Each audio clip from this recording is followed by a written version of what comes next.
Yes.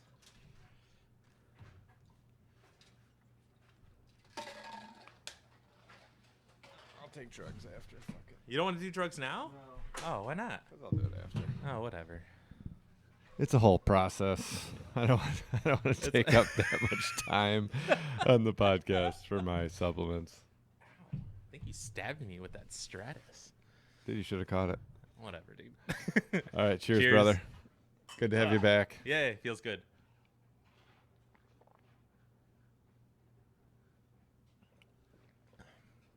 Oh, that's good. Yeah, I tried to make it good today. Yeah. What was that one? Just some mixtures of this stuff. I tried to make a good tasting. It's also going to have a little bit of a to you. So. Oh, perfect. So that'll be good. Feels good to be back. Yeah, I mowed the lawn this morning, Yeah. and I limited my fluid intake Yeah. as to prevent the necessity of a break. I also wore clothes Nice. because cold greatly influences my need to go to the bathroom. So hopefully, for all of you that do tune in, this will be the first Yeah. without At about interruption. an hour in, we might take a mandatory pee break just so I can check the battery and whatever. Okay. The usual. Well, maybe we'll come up with an actual system for this. Yeah. Eventually, dude, who cares? I mean, we're doing the most important part, which is actually the podcast itself. Yeah. So that's then, okay. so number 6 is currently uploading. Yeah, currently uploading. Okay. So by the time this is live, that's already Right. done. Yeah. It's about when I left my house, it was an hour and a half out. Okay. So, So it'll be done by the time we're done doing this. yeah. And then it'll be up and live. And then this one Hell will yeah. follow shortly after. Yeah. All right. So so the last one we did, since it hasn't been out released yet, Yeah. we did at 8:30 in the morning, 9 o'clock in the Yeah, morning. it was literally the day of me leaving for Ledgestone. Right.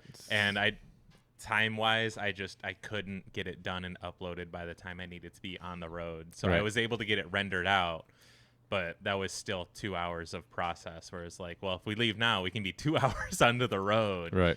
And it was already like later-ish in the day. And we So- also got it done. That was the main thing. Yeah. It's Yeah. like getting it done, making the time to do this before you left. Yeah, so there's going to be like a double whammy. So you can like listen to these back to back. Yeah. So we got the one done before you left, but we did it in the morning, which is different. Normally we do it kind of like mid-afternoon, evening. Yeah. And then it was literally on your way out of town. Yeah. You were like, all right, I'm going. All right. So, yeah. So you went to Ledgestone. Yeah. The Just very got back last night. tight Yesterday at like 6 or evening. whatever. Yeah. Whatever. You know. Yep. I talked to you on the phone on the way back. We had a little bit of talk about it. So Yeah. We had a good talk. it was great. Yeah. I really enjoyed it. Actually Me made, too. It actually made my day pretty good. Like I Yeah. had a good day anyways.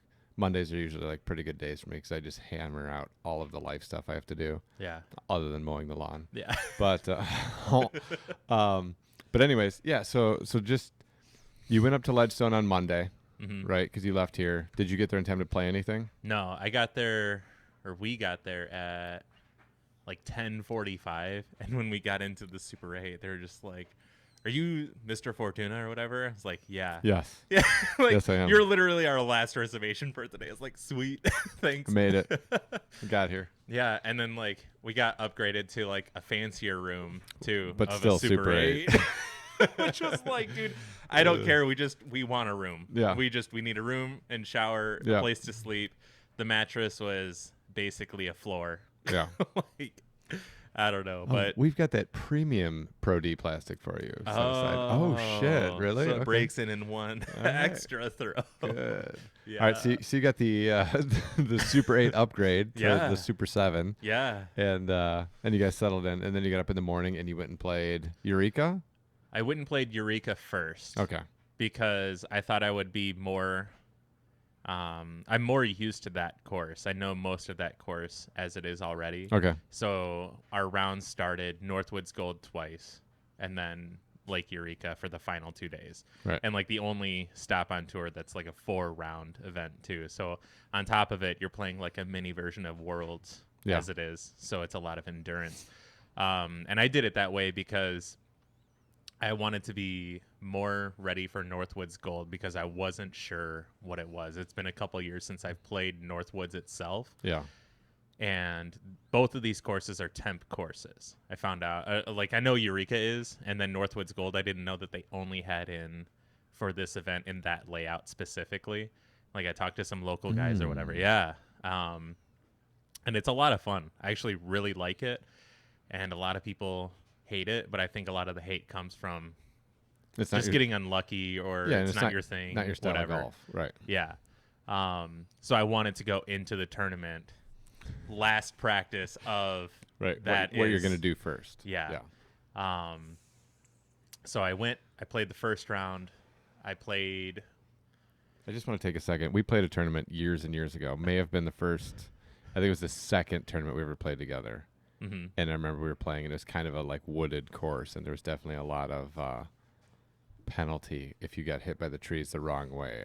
And I Where was remember this at? the where I got the I gave you that surge that you gave back to me. Oh, the original like Hunts course or Yeah. whatever that they had going. Yeah. And we went there and we were playing with somebody, and I remember them just being like, because it was like wooded and there was Yeah. like one wide open hole, and I they know were what you're like, talking about. and they were like, man, if this course was all wide open holes, I'd be killing you guys. And I was Yeah. like, And then we get to the wide open hole, and then he Threw goes it out of Obi bounds. like long right. yeah. But I just think it's funny, like people Yeah. bitching about like Northwoods Gold, like fuck this course, blah blah blah, yada yada. It's like, dude, you know what Yeah. you're going for. Like you know what you're going there for. We talked about on the last podcast, like going to play a tournament in a style of course or a style of play that like you hate.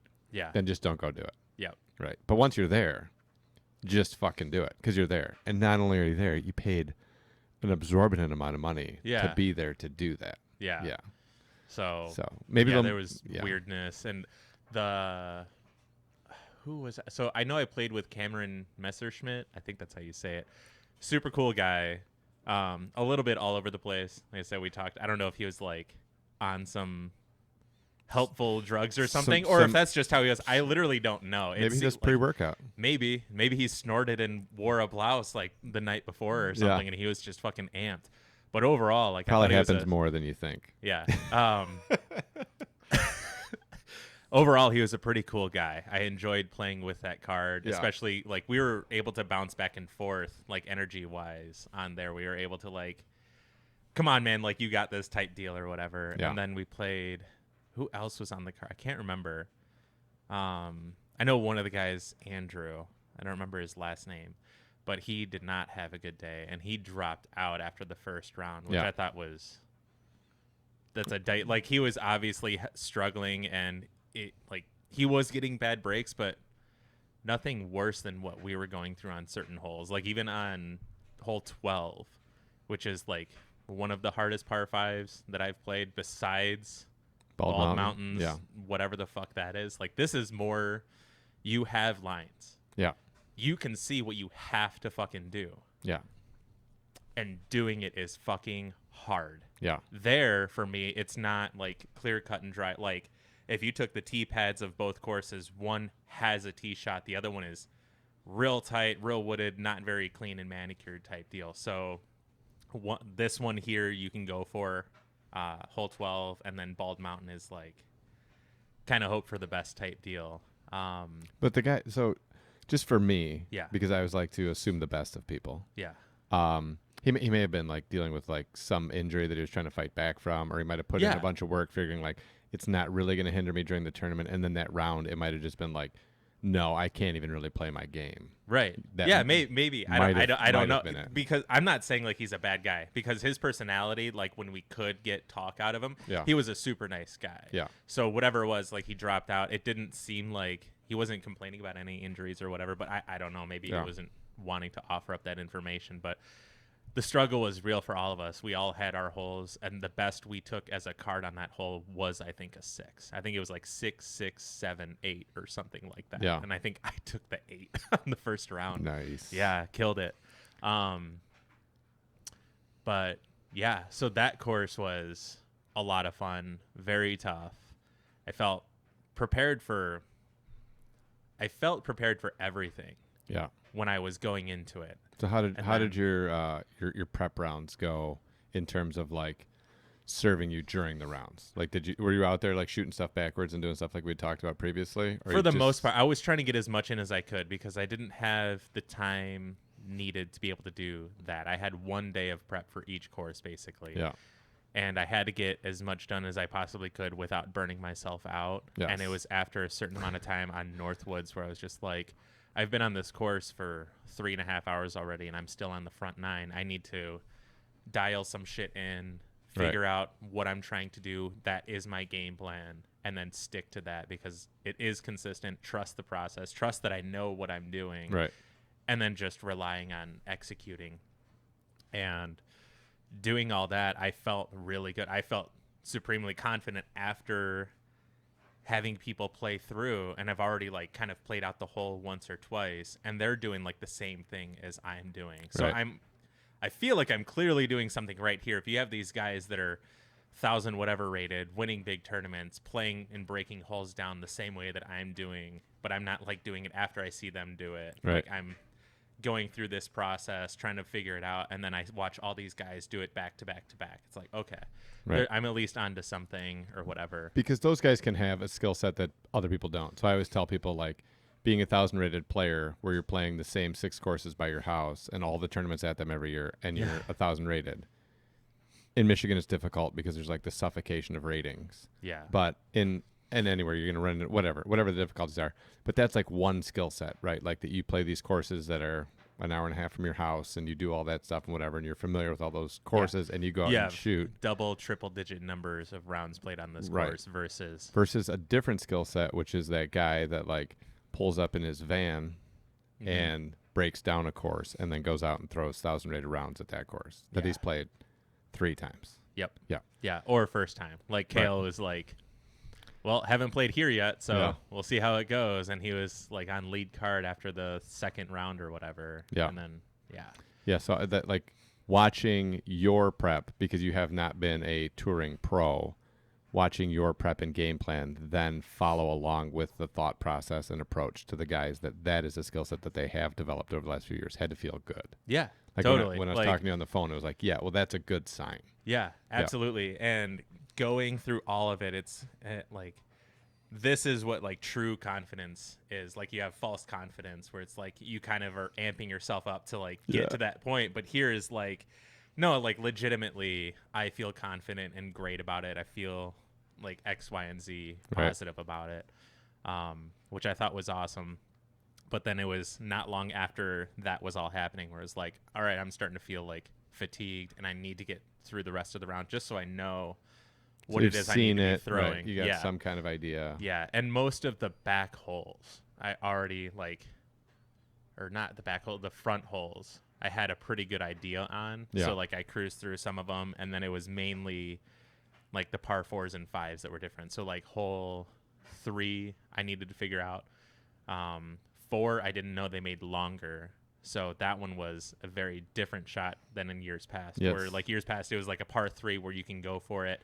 This year, it's like, no, no one. Yeah. Like the only person I saw go for it was Emerson, and he wasn't even playing to like really get down there, which I thought was weird that he was going for that type of shot. Yeah. Because he's trying to land, if anything, 40, 50 feet further than we are, but still like you're throwing a second shot to get to the basket. It's not like you're getting there for whatever, and it seems like a much dicier shot.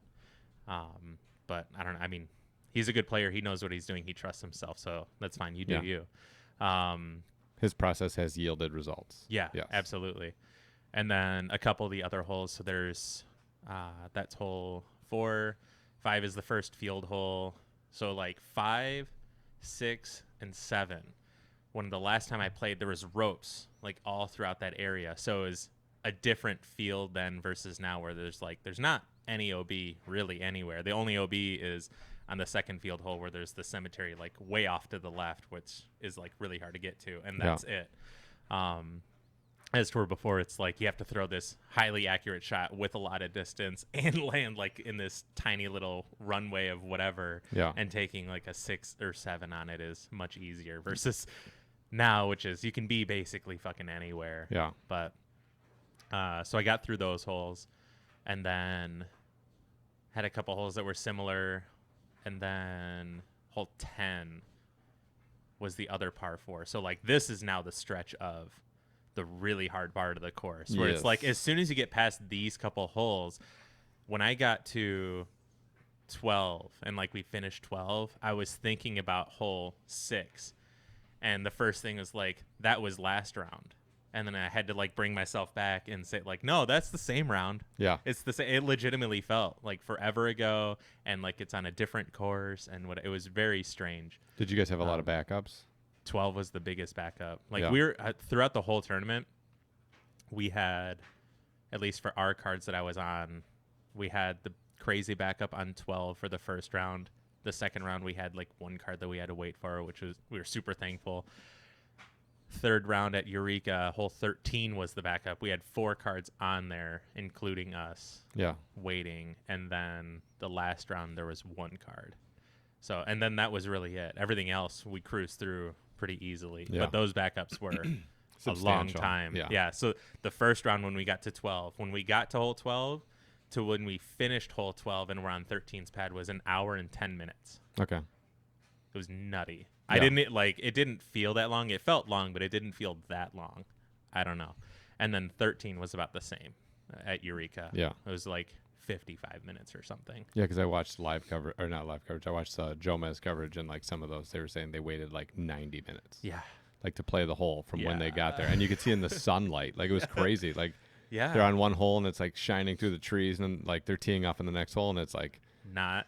sunset. You know, and you're Yeah. like, what the fuck just Yeah. happened? Yeah. Yeah, it was nutty.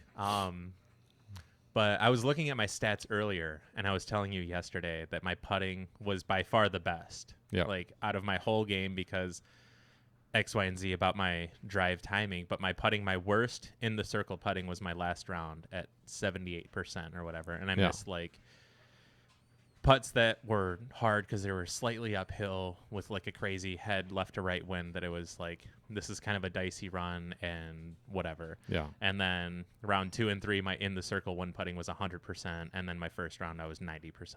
Yeah. I was just like, that's pretty sweet. Yeah. Like, That's the and goal. That's the goal. and I've had a lot more putts than these other guys, I feel, because they're shooting better than I am. Like I had more putts or Right. whatever. But then you look at like fairway hits and whatever, it's just really bad.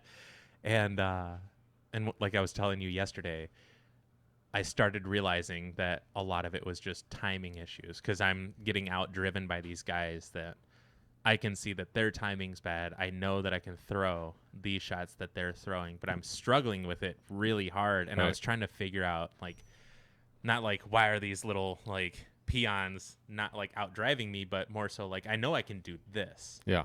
Why is it that I don't feel like I can? Or like when I'm trying to do it, why does it feel like I'm trying to put 800% into it when it's before it's been a very mindless type shot or whatever? And a lot of it had to do with timing. Yeah. And I started paying more attention to when I'm throwing a driver, and like I'm still executing what I want to execute, but I'm just trying to be more mindful of it and see and feel what it is that I'm doing versus when I'm throwing a putter. Because when I'm driving with my putter, I should have, for the majority of the tournament, where I could throw a putter off the tee, I should have just done that, Yeah. because my timing was infinitely better.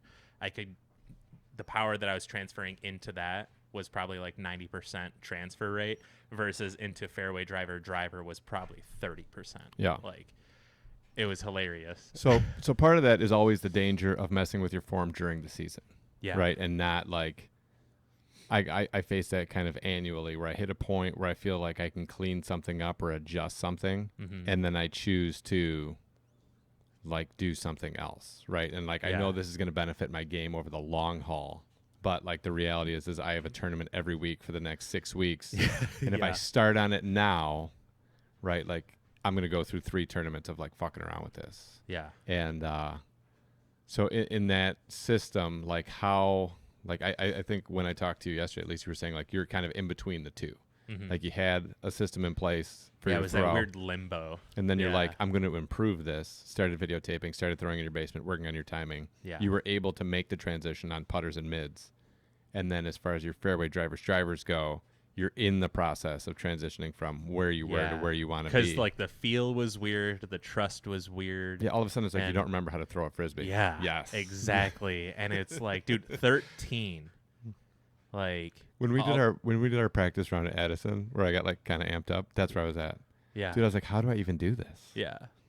Yeah, it Like, was it weird. feels- And it's stupid because, and that's what I mean with true confidence and like false confidence, and that's what I was like going through, where it's like I'm trying to falsely give myself confidence in to throw these shots, but I know secretly like I'm in this limbo and I'm here and I have to do it. I have 30 seconds to throw this shot, Right. or else, kind of thing. So for your putting, I've played with you enough that it seems to me, other than in the rain with the slurry and whatever that we had going on, but in when we're playing around and your putting's a little bit off, you seem to have the ability to kind of like not go back to basics, but just kind of like center it and adjust during the round, right? So like I've played with you where like your putting's been off for a few holes and then you get it back and then you're on and you're going. Yeah. So this was not that circumstance getting off the tee.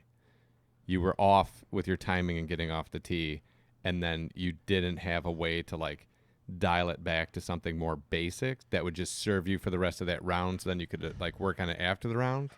Like you just kept. I could have. Yes. But also like it was a decision that I made that I was just like, I'm just going to deal with it, because I didn't want to purposely get myself 2 steps back. Yeah. And like I would rather stay here more towards like I think what is going to be highly beneficial in my form and timing and all this, and being able to throw more accurate shots at a further distance. Yes. Versus reverting back and more like concreting this older form. Yes. So I know, like, I think that's a 50-50 with anybody, or maybe more so or not. Like, people are going to make the decision to go back. I made the decision to kind of stay right there. Yeah.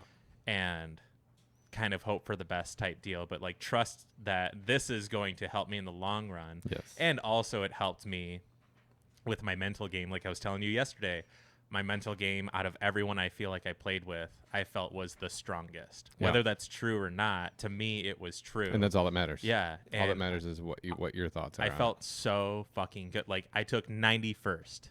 Yeah. For the tournament. Yeah. I feel like my mental game was top 20. Those other 90 guys probably got lucky in the woods. Yeah. No. Yeah. Not all of them. Yeah. But either way, like I didn't even think about any of that, because I just knew that this was just going to benefit me in the long run. Yeah. And this is just another tournament, and I'm here to like, I'll prove someone wrong. Like if people are all thinking like, oh, this guy fucking schmuck, whatever. Yeah. That's fine. Like the next time you play with me, I'm going to be significantly better. Yeah. Just because my best was my putting, which isn't usually the case. I feel like usually it's off the tee, some distance or whatever, and it was not that by a long shot. And usually putting progress is like money in the bank. Yeah. Like putting, like you will have like a couple steps forward, 1 step back, couple steps forward, 1 step back. You know what I mean? And then you have a day that shakes your confidence. Then you have a day where you're just like, I'm never going to miss a putt again. Yeah. You know? And this one, I feel I was able to, as I was doing it, hold on to a significant part of that information on like when you have like a great putting day. At least for myself, it's like, the fuck did I just do? Yeah. But here, like, I feel like I have a really good grasp on what it is that I did. And I don't, like, looking back on it, I think the biggest pressure putt I had for the whole tournament, I think, was 17 of the last round. Like, I was in the circle. I was probably 25 feet away. I didn't even feel that much pressure. I noticed the wind a little more. And I tried telling myself, like, I need to putt this a little more firm. And I just, like, I don't know, when you're walking or something and you randomly like slip and you're like, what the fuck was that? It was like a mental one of those. It was really strange. I don't know. And I like laughed it off, and it's just like, what? I mean, it happens, whatever. Yeah. But all, like that same putt out of all the other holes, like I missed 0 of them. Like all the ones that I missed that were like misses in circle 1 were closer to the edge, and they were a much harder putt with elevation and different wind or whatever and OB behind it. But like the whole tournament, my putting, it was just the same every time, and it felt so good every time. And it was just like, there's more to it feeling wise, but if I were to just break it down, it's like I'm going through this mental checklist like that's real fast, and as soon as I set my mind on that, I'm just, nothing can happen if I just make the fucking putt. Like, I don't know, like I'm just trying to give it the opportunity to go in. And every time it was like, I mean, more than 90% for the whole tournament. And I felt like, like that putt, that was probably the most pressure putt that I had. And it wasn't even that much pressure. It was just that mental lapse of whatever the fuck it was. Right. As to where pretty much everyone else that I was putting or playing with, it was every putt was like, this is for the world championships. Yeah. Like this putt alone, it's either I lose or win on this putt. And it's like, that's a lot of pressure to like put on yourself. Like one dude, everything, like the wind could blow the wrong way. He's like, dude, fucking every time, man. Like, dude, just set, like, you are not in the right spot. And then that reminds me too. So playing with Cameron, he missed a putt in the first round from probably 15 feet away. Yeah. And I was standing somewhere where maybe I was like, if you were putting this way and I was standing kind of off to the side, like I would probably in your peripheral. But realistically, like, you should be focused here, and you're always having shit in your peripherals. Right. And it doesn't bother you. I went and asked him after, like, did I fuck you up? And he was like, no, it's just I'm so far in my own head that if I was doing what I needed to do, stuff like this wouldn't bother me. Right. And then later on, like, I was for sure in his way. He's like, I'm going to have to ask you to step. I'm like, cool, dude. Yeah, fine. Thanks for telling me, because I want you to make these putts. Right. I was impressed that he was mindful enough to know that, like, where he's at mentally to, like, help him focus in on his putting and everything, because apparently I didn't know this, but he was like #1 for putting last year on like the Disc Golf Pro Tour. Yeah. And like his putting is really good. It's just he wasn't in the right mindset, but he had a pretty good grasp on what it is that he needed to do it. I mean, he ended up picking it up throughout the tournament. Yeah. Which was awesome. So seeing his mentality on how to handle and hone this back in during the tournament versus others that I play with who just let shit get to them and it's never their fault. Right. Like, dude, like, you're throwing the putt. Like, these people aren't throwing the putt. If they're in the way, like, it's still like we can go all the way back to like the Nico 35 seconds thing. Yeah. And like in that moment, you're getting ready for your putt. This guy's putting. You're focusing. You're trying to clear your mind. You're trying to move your nervous energy into confident energy. You've got all this stuff going on. And you're going to be like 25, 26, 27. Like, that guy's taking too much time. Like, dude, it's so far off your fucking radar. Like, this guy's saying, like, I shouldn't even notice you in my priffs when I'm putting. Yeah. That guy's, like, in the zone trying to accomplish something and win a tournament. Yeah. Yeah. The odds that that guy is going to be, like, pulling his phone out to run a timer while Nico's, like, setting up for a putt is like the mindset of someone sitting at home watching tournaments. Yeah, exactly. Where it's just, like, I was impressed with it. And how, like, I don't know. That's all I can say. I was impressed with it. Yeah. That's it. Again, versus others who just clearly aren't able to do that and just want to blame it on other shit just because it's not their fault for missing whatever putt. And like the one dude was saying, like, dude, I swear to God, every time, like, I'm gonna lose my mind because people would be walking, cars would be driving by, and like, that's crazy that spectators are walking around, that cars are just driving on roads and whatever. Usually when I go to do like a practice round or something, I just call ahead and reserve like the entire course for silence. Like, I call the local municipality, I have them shut down the roads. I call the DNR, I have them shut the birds down. Yeah. Like the whole thing, because the only way that I know that I'm going to be competing is in a vacuum. Yes. So I feel like I should practice in a vacuum. Yeah. Yeah. Yeah. Or you could just learn how to make that shit fucking white or just noise. Make the fucking putt. Yeah. Just learn how to just don't be in your own fucking head. And that was it for me. Like, when I stepped up to a putt and I wanted to make it and I felt like I could make it, it was like, like, just tunnel vision. Like, even though that's not what happened, it's what it felt like it happened. Yeah. And then as soon as I was ready to like go through the putt, like, I would open that's the biggest thing for my putt, is making sure I open my hand, like for anybody else. But those are my biggest misses. Like, my fingertips pop forward, but my thumb like hangs back or whatever. I just do that potato hand. Yeah. Yeah. Same for me. So I had none of those. Like, or no, I'm sorry. I had, I think, one, maybe two, but again, like, the majority was like, I let it go and it was just like, fucking whatever. Cause realistically, it's like, you're eventually just going to make the fucking putt anyways. Right. Like, you're going to 11-teen putt. Like, right. That's not the case. Yeah. You finish every hole in a tournament. Yeah. No matter what. Yeah. Like, I that's a hot streak I'm on. I've finished every hole I've ever played in a tournament. Yeah. Which is sweet. Yeah. Yeah. Nailed Got that shit. going for me, which is nice. Yeah. Yeah, I've made a putt on every hole. Yeah. Whatever. Killed it. Killed it. Some of them off the tee pad, but whatever. All right, so Yeah. you get done playing your first round, Mhm. and how'd you feel about your round? And then what was your thought process for the next day? Did you practice after the round? Like you were having timing issues? Did you go to a field? Nope. Nothing. Nope. You went I and ate? trusted it. I finished the round. I felt okay about the first round because old me again would have probably been screaming on the inside. Now, like I still felt like I think a lot of it has to do with where I'm going and the direction I'm going. It's like if I stay here, I'm going in this direction. I want to go in that direction, Yes. so I choose to stay here. And here is like screaming on the inside, but like for joy, like it's a positive screaming or whatever versus like I'm freaking out. Why am I even playing this game? Why am I wasting my time or whatever the fuck it is?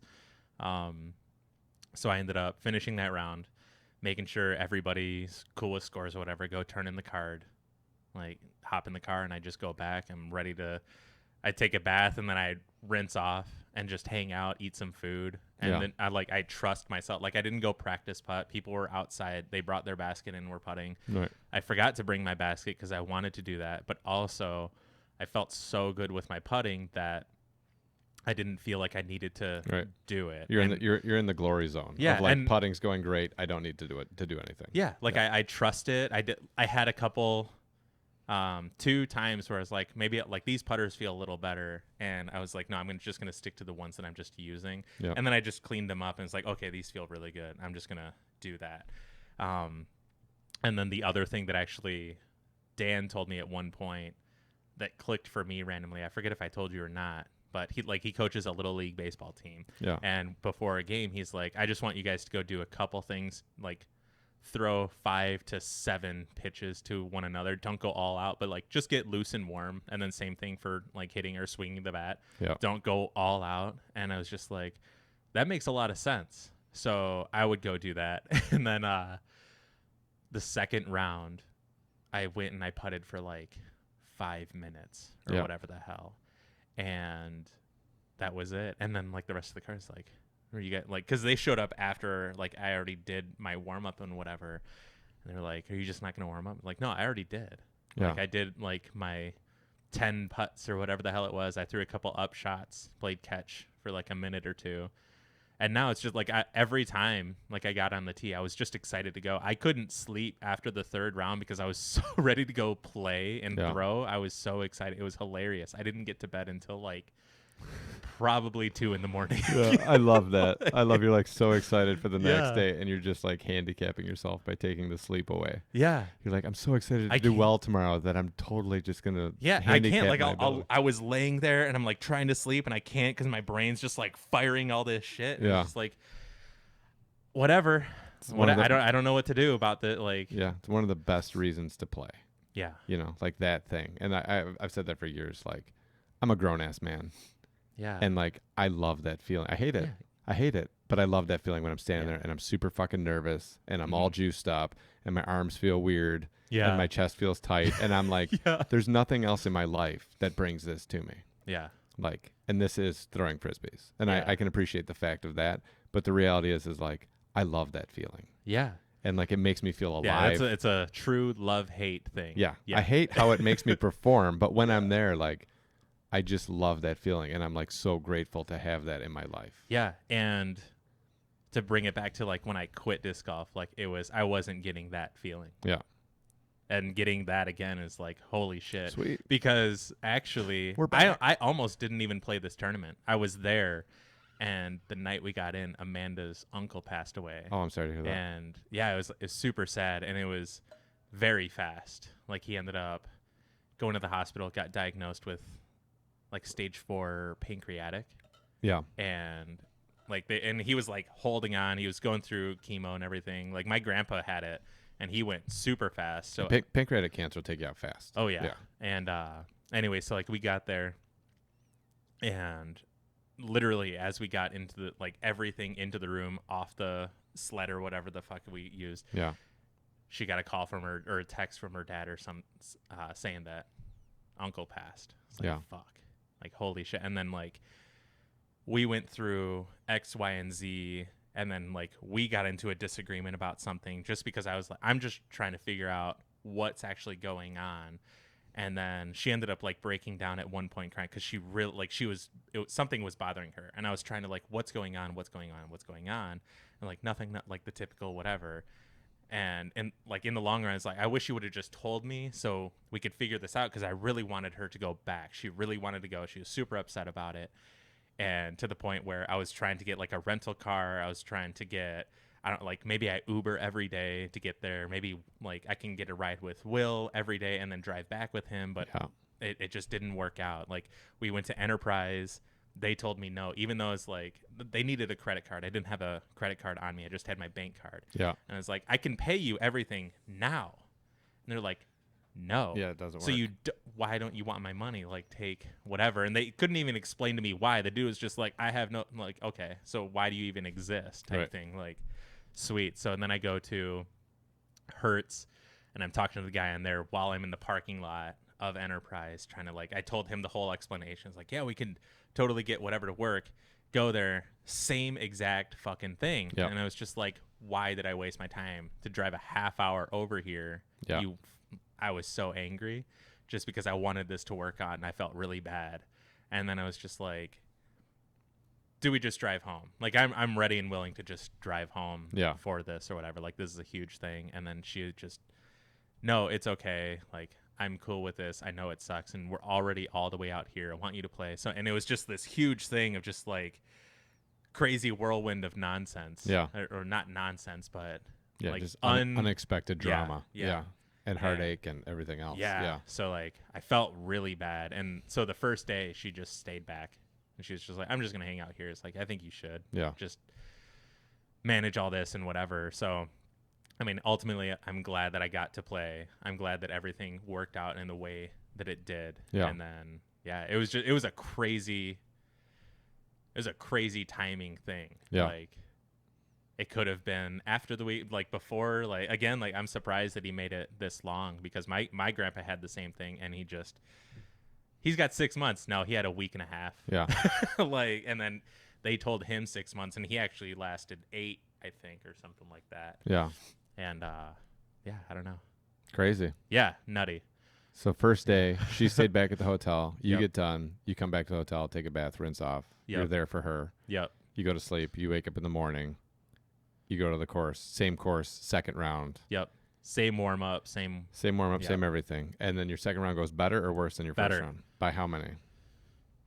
3 or 4 strokes. Okay. And I basically did the same on a majority of the holes, but I improved. I mean, obviously I improved on some of them. Like, instead of parring hole 1 like I did the first round, I birdied hole 1 the second round, which I felt really good, because both of the starting holes of this tournament are pretty dicey. The second Eureka is definitely much harder, much more dicey, more nerve-wracking. This one is like, I just want to make it through any of these gaps and just like hope that it works out.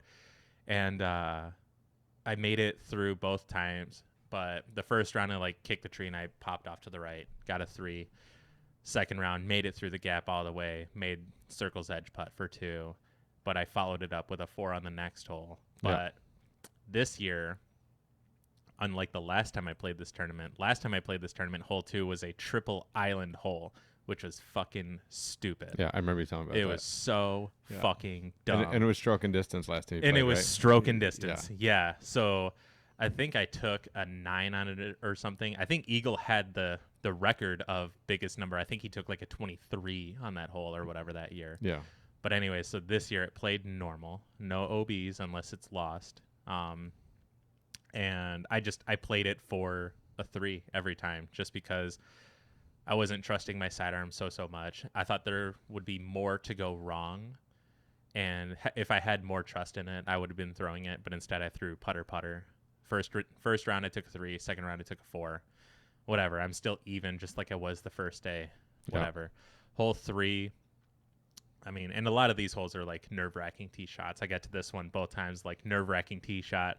I 3'd hole 3 both rounds, felt fucking great about it. Hole 3 is an amazing hole. Yeah. I love hole 3. I think it sets up great, and the green is awesome, and it's totally fair. So which one's hole 3? Just hole 3 is a par 4.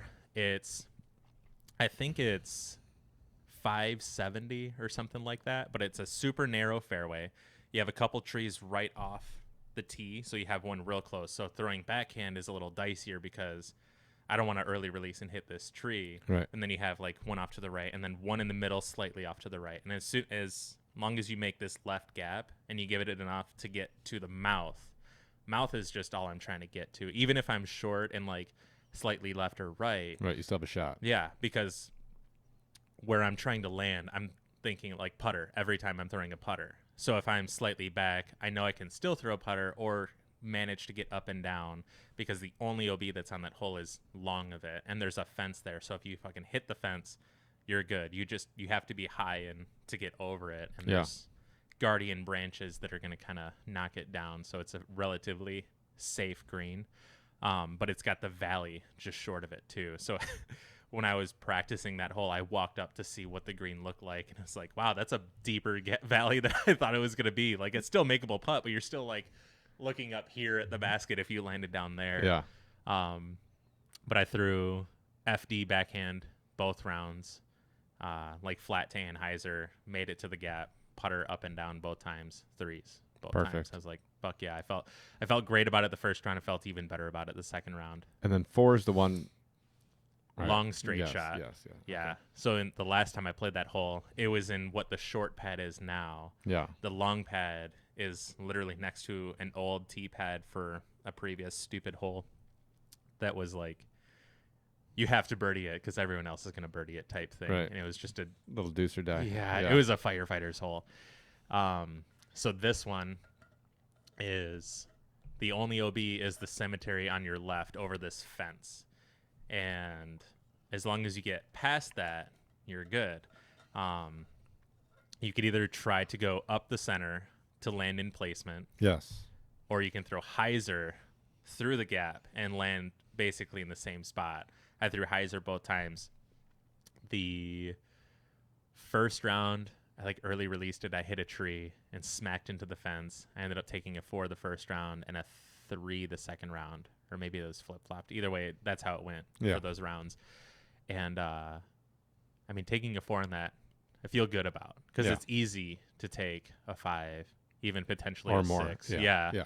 And watching Emerson throw up the gut, it was a little dicey. And I was like, and also I didn't realize, or I didn't understand why he wanted to do that. Yeah. Because he gained literally 15, 20 feet on the guy who threw like a hyzer around. But it just become comfortable shot. Yeah. What shot you're comfortable with. I get it. For me, it seems dicey. Why'd you do that? Yeah. And then hole 5, which is the wooded, like straight to slight turnover shot. And this was weird for me because, again, this is kind of where timing played a role for me because this is a much more accurate shot because you need to have the right power translated onto the disc at the right angle for this hole to get there. And I was throwing a buzz and there's a lot of trees in the way. Like if you're not like center and then like slowly fading off to the right, if it's fast, you're into the trees onto the right, you get a crazy kick or something. Or if it fades out left, you have all these trees and you could kick in or whatever. You could kick back to the middle, but who knows? Right. Yeah. I took a 3 on that both rounds. Both rounds, I fucked up my tee shot, and I had no putt at birdie. In my mind, I was like, I want to birdie this at least like one time. Yeah. Got it 0 time. I had 0 attempts at birdie either time. The first round was real early. I hit the tree off to the right, and I was short, and I had like some weird patent pending approach that I was just like, I just need to miss this tree on this angle and then I'll be putting or whatever. And I did just that. I had circle's edge putt, made the putt for 3. I was like, fuck yeah. Sweet. Got it. Yeah. Have you watched any of the coverage or no? I watched the final round yesterday, the front 9, and then I watched part of the back 9 today just because I was curious to see what people were doing or whatever. And I thought it was hilarious. That Kevin Jones was like, at one point the graphic popped up, he was 2 down for the round. And his whole scoreboard was all green. Yeah. But there was a 6 right there in the middle of it too. He went like triple. Yeah, he went triple, 6. single, triple, whatever. Yeah. Yeah, but he's still 2 down. Yeah. Then he kind of threw that away a little bit too. Yeah. Yeah, but it was funny with the Northwoods Gold, Yuli, because it was literally like missed the tee shot, end up like what you're talking about on that hole, like hit some tree, like he was on a knee in the woods, like every hole. Yeah. He was talking about it and joking around about it as he was doing it. He's like, oh yeah, and on this hole, oh that's right, I was on a knee in the woods over here trying to like fling out some fucking forehand shot or whatever. And it's hard, like I've never played those courses, I've never been out there. But like watching the coverage, it's hard to get a gist of the gaps. Yeah. Because I know like watching courses that I'm familiar with on coverage that like it's not elevation, 1 doesn't translate onto TV. Mm-hmm. But 2, like as you're shooting down a fairway and as they switch camera angles from this camera angle to this camera angle, you can't really see the true line that you're standing at the tee pad trying to hit this line. Yeah, a lot of it looks a lot easier on camera with how they have it laid out. And you're also watching like the elite throw it. Mm-hmm. And you're like, oh, that's all I got to do? Fuck, I could do that. Yeah, just go and throw that shot. Yeah, the trick is doing that. The trick is being elite. Yeah, exactly. Yeah. So hole 5, I 3'd both rounds. Yep. Which, whatever. Like, I wanted to get at least one time. I wanted to be 1 down for that course on that hole. Even, whatever, 1 stroke off. Then we get to the field holes, hole 6, which I think this was kind of the downfall of the guy on our card. He had a really, like, he didn't make it past the am pad. Am pad is 20 feet in front of the long pad. In disc golf, you don't have to, but in regular golf, you have to, like, take your pants off. Really? If you don't clear, if you don't clear the short tee, like you have to pull your pants down. That's like on the pro tour? No, not on the pro tour, but you know, like when you're playing with your buddies. Yeah. So did anybody make that joke? Oh no, no joke. There was no joke made. Okay. No. Yeah, I think just to save face. Yeah. Not like try to ruin this guy's day. You got to be really disappointed because with that not only one. did he not make it past the am pad, he hit the sign that is completely guarded. So we thought by the gigantic tree off the tee. And now we understand why that. Well, I mean, I knew why the T sign's all fucked up. Yeah. I just didn't think we'd see another sign be hit. Yeah. That day, but you did. But we did. Yeah. But we did. And he's like, dude, I didn't even see that fucking sign there. Yeah. I was like, yeah, I didn't. So, any given day. Yeah. I was 2 down on that hole for the tournament, which I was stoked about, and I think I threw. So you birdied it each time, or did you eagle it once? No, I birdied it each time. When you birdied it for the second time, were there girls running out on the course? No, dude. Shit never works out. I know, dude. God damn it. Yeah, that's what I was playing for the whole fucking time too. Just waiting. So I was cheering for. Every time I got a birdie. Every time I was watching live scoring for you and Will, I was like, are they going to do well enough to get the ladies? Yeah. No. Didn't. Ricky didn't even. He got like a hug from. But he had that post that one time with that chick. Like it's paid off. I know. At least one time. Yeah. Yeah. So I birdied that hole both rounds. Yep. And then we go to 7, which is back in the corner. Real dicey shot. I really like the hole, how it's laid out, because there's all sorts of gaps you can hit. I mean, backhand, sidearm, roller. Any way you can get down there is there. You just have to hit it. For me, it was more hittable throwing a roller. I threw roller both times. First round, I got the line. I hit the patch of long grass off to the right, slowed it way down. I had a long putt. I was just like, it's not worth run. Like if I was closer, for sure I would run this. Yeah. But I was far away, and it's an elevated basket, so yeah. I'm cool with just a 3. Second round, same shot, didn't hit the long grass. I go fucking long. I'm circle's edge long, make the putt for birdie. Fuck yeah. Yeah. And then the hole. So 8 is another par 4. Both times when I played it, I think I 3'd it the 3 times I played it out. Yeah. 3'd it 0 times for the tournament. So I just came off a birdie. I'm like, fuck yeah, whatever. I'm going to throw because I'm throwing another roller. Right. And get great power on it. Like the timing for this one was awesome. Just the release point was off, and I smoked a fucking tree. And the disc is like, it pops up from the root of the tree, and it's like spinning frantically in the air, but it's going nowhere. Yeah. Hits and just like teeters off right. And then on coverage, Kevin Jones had a roller on one hole that he threw too high. Mm-hmm. and it literally it went like 40 feet. He like rips up, and you know how much he gets into a roller, like rips up, comes over. It's like a little awkward, like trying to hit the line he was trying to hit, and he hit like an overhead branch, and it just like knocked it down. And it was like, oh, that happens to them too. Yeah, That's cool. Oh, Yeah. totally. Yeah. Nailed it. Yeah. So I get up to my shot, and I throw another roller. Yeah. I'm trying to get down there. There's a line. I just need to hit it. I don't hit it. I smoke the fucking tree trunk again, like whatever out, and I hit it. Skirt off to the right. I'm in the fairway of hole 6, and then I get super lucky with that shot. I'm nervous because now it's like I have to throw a PD2, and this is where my form's weird and where my feel is weird, so my mindset gets all thrown off. And it was one of those, like, I have to force myself to do this because this is the shot. Like, if I want to get it there, this is the shot. And throw it, timing's all fucked up. Like, I automatically, like, God damn it. Yeah. I get through this crazy gap, and I get in the circle, and I just laugh. Just because I knew that, like, I didn't deserve it. Yeah. But, like, I need to capitalize on it. I mean, this shit happens to the other guys, too. It's just, can you capitalize on it or not? And already it's like after my second shot, the first shot I wasn't like I'm going to lose a stroke. After I threw the second shot, I'm like I'm losing strokes because there's 2 other people that are throwing great shots. Emerson threw an awesome shot.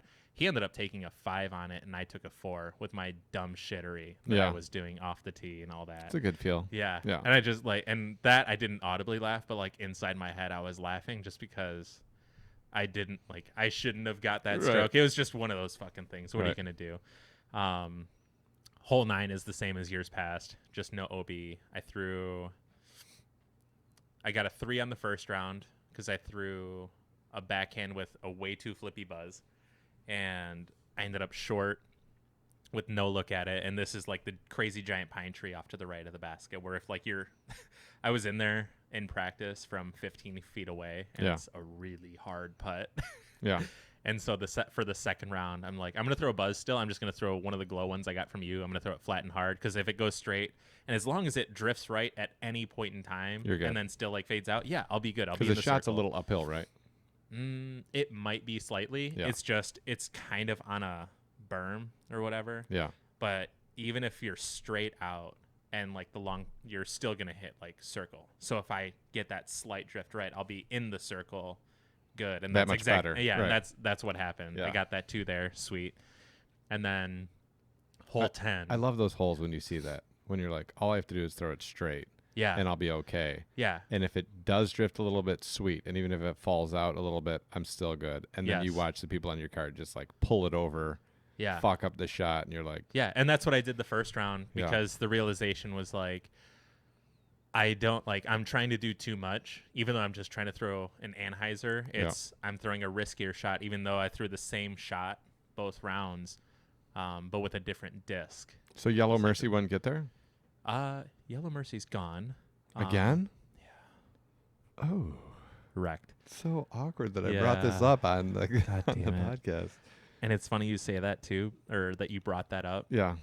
Because I forgot that was one of the many discs that I lost. I was going to ask you, like, once you're done with the first how course, many that I lost. Yeah, how many did you lose on the trip? 3 PD2s, one of the glow buzzes, a Opto Mercy, and the Yellow Mercy. Yeah. None of those a big deal except for the Yellow Mercy. Pretty much. I'm bummed about them just because I want them because I thought they were great throws and I have to replace them or whatever. I heard something interesting, and I know your love for name brand glamour discs. The Paige Pierce Tour Series buzzes are supposed to be on the lower end of stability for buzzes. Like the glow buzz. Okay. Yeah, like that much. Fuck yeah. Like a overstable buzz SS kind of. Like they're not very stable. So I was like, I threw when I was doing the video with Barham, I was throwing a couple of his buzzes. They flew really similar to the glow buzzes I got from you. Yeah. The buzzes or the buzz SSs? The buzz SS threw a lot like the glow buzz. Yeah, because his are a little bit more stable. Yeah. Yeah. So they were pretty nice, but I think whatever. If I just get a stack of stuff that feels good. Yeah. That I like, because I have mid ranges that fly great.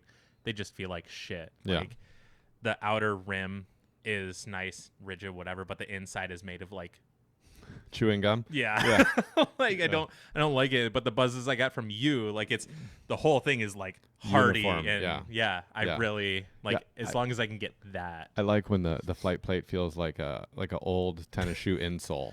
You know what I mean? Where it's like just kind of like like it's just like thin, weird rubber, and you're like, Yeah. oh, okay. Yeah, like Yeah. I got a cut like the MD3 is great. It's just the couple that I have are they fly awesome, just feel like dog shit. Yeah. I got one that's really nice, but it's the only one that I've got. So we're gonna see just what I can just get my hands on and get a stack of, and I'm just gonna like stick to those instead of having all sorts of whatever. Right. But yeah. Anyways, so we get the whole 10. Another par 4, sick par 4 Yeah. in my opinion. I think it's really cool, a really demanding tee shot. The second shot you can make some shit happen. It's just you have to be in the right spots.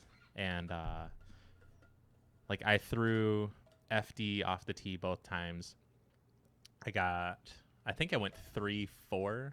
So with your timing issues, what's like- going on with your tee shots? Are you just kind of like in different places all over? Or are you having a consistent issue? Or are you just not transferring any power down to the disc, or what? It's a consistent issue where I'm throwing the disc before I'm planted. Okay. Is like even Me, though that's like me. not even though that's not like it's not happening so drastically, like I am planting and then throwing, but the timing, like if the timing needs to be this far apart, I'm this far apart. Yeah. So that's throwing off a lot of stuff. And then hand feel, like I'm working on my grip being different, because there's been days where I'm trying, like the grip is the same, but the days on where it feels comfortable and great, I get so much transfer into it. Just like even if my timing's fucked up, Yeah. the transfer into the disc is vast. So I'm trying to keep that, because it's not uncontrollable in the sense of like I can't repeat this, but I need more time in practicing this. Right. And then having that weird inconsistency with having timing of X, Y, and Z of footing or footwork, that it's all sorts of weirdness. So I'm literally like powering through on shots where like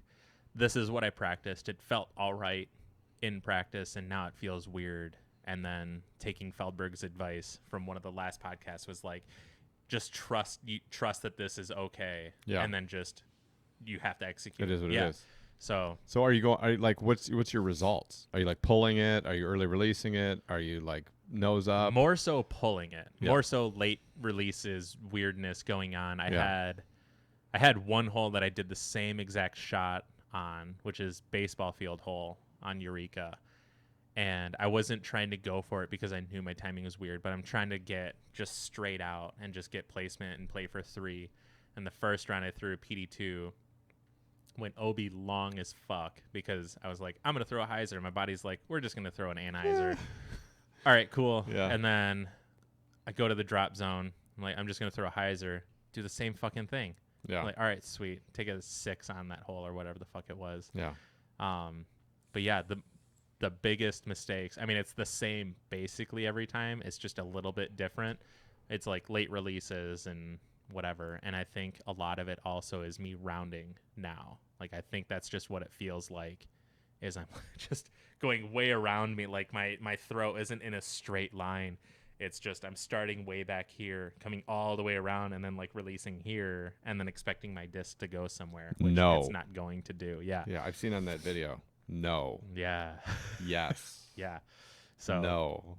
Did Yep. you say no to yourself? Yeah. Oh, good. Oh yeah. Okay. Well, what's the problem? I don't know. I don't know. understand. Yeah. But yeah, so it's I think it's a relatively easy fix. It's just one of those Reps. I have Yeah, get it's the just reps reps. in. Yeah. Yep.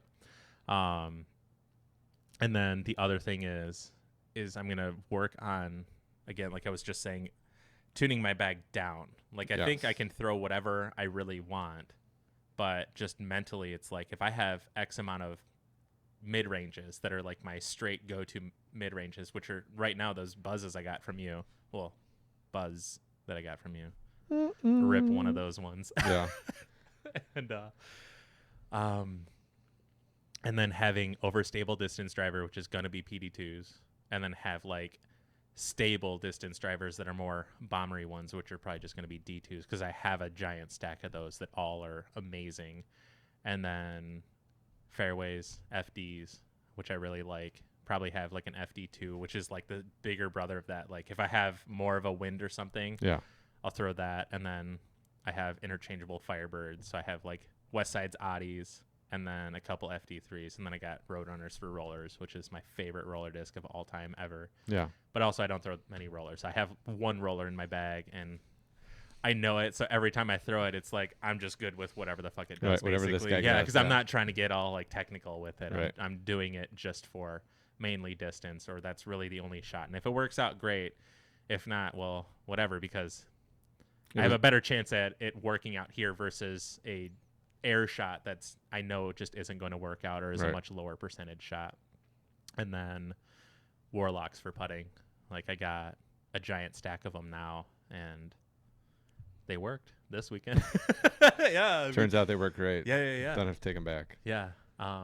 So you get through 10, you Yep. get through those holes, and then you're coming through kind of like you're passing the you pass the big dog, and you're getting through now like kind of the teeth of the course let go of you a little bit, and you kind of have some room to do some shit as you're finishing up your second round. Mm-hmm.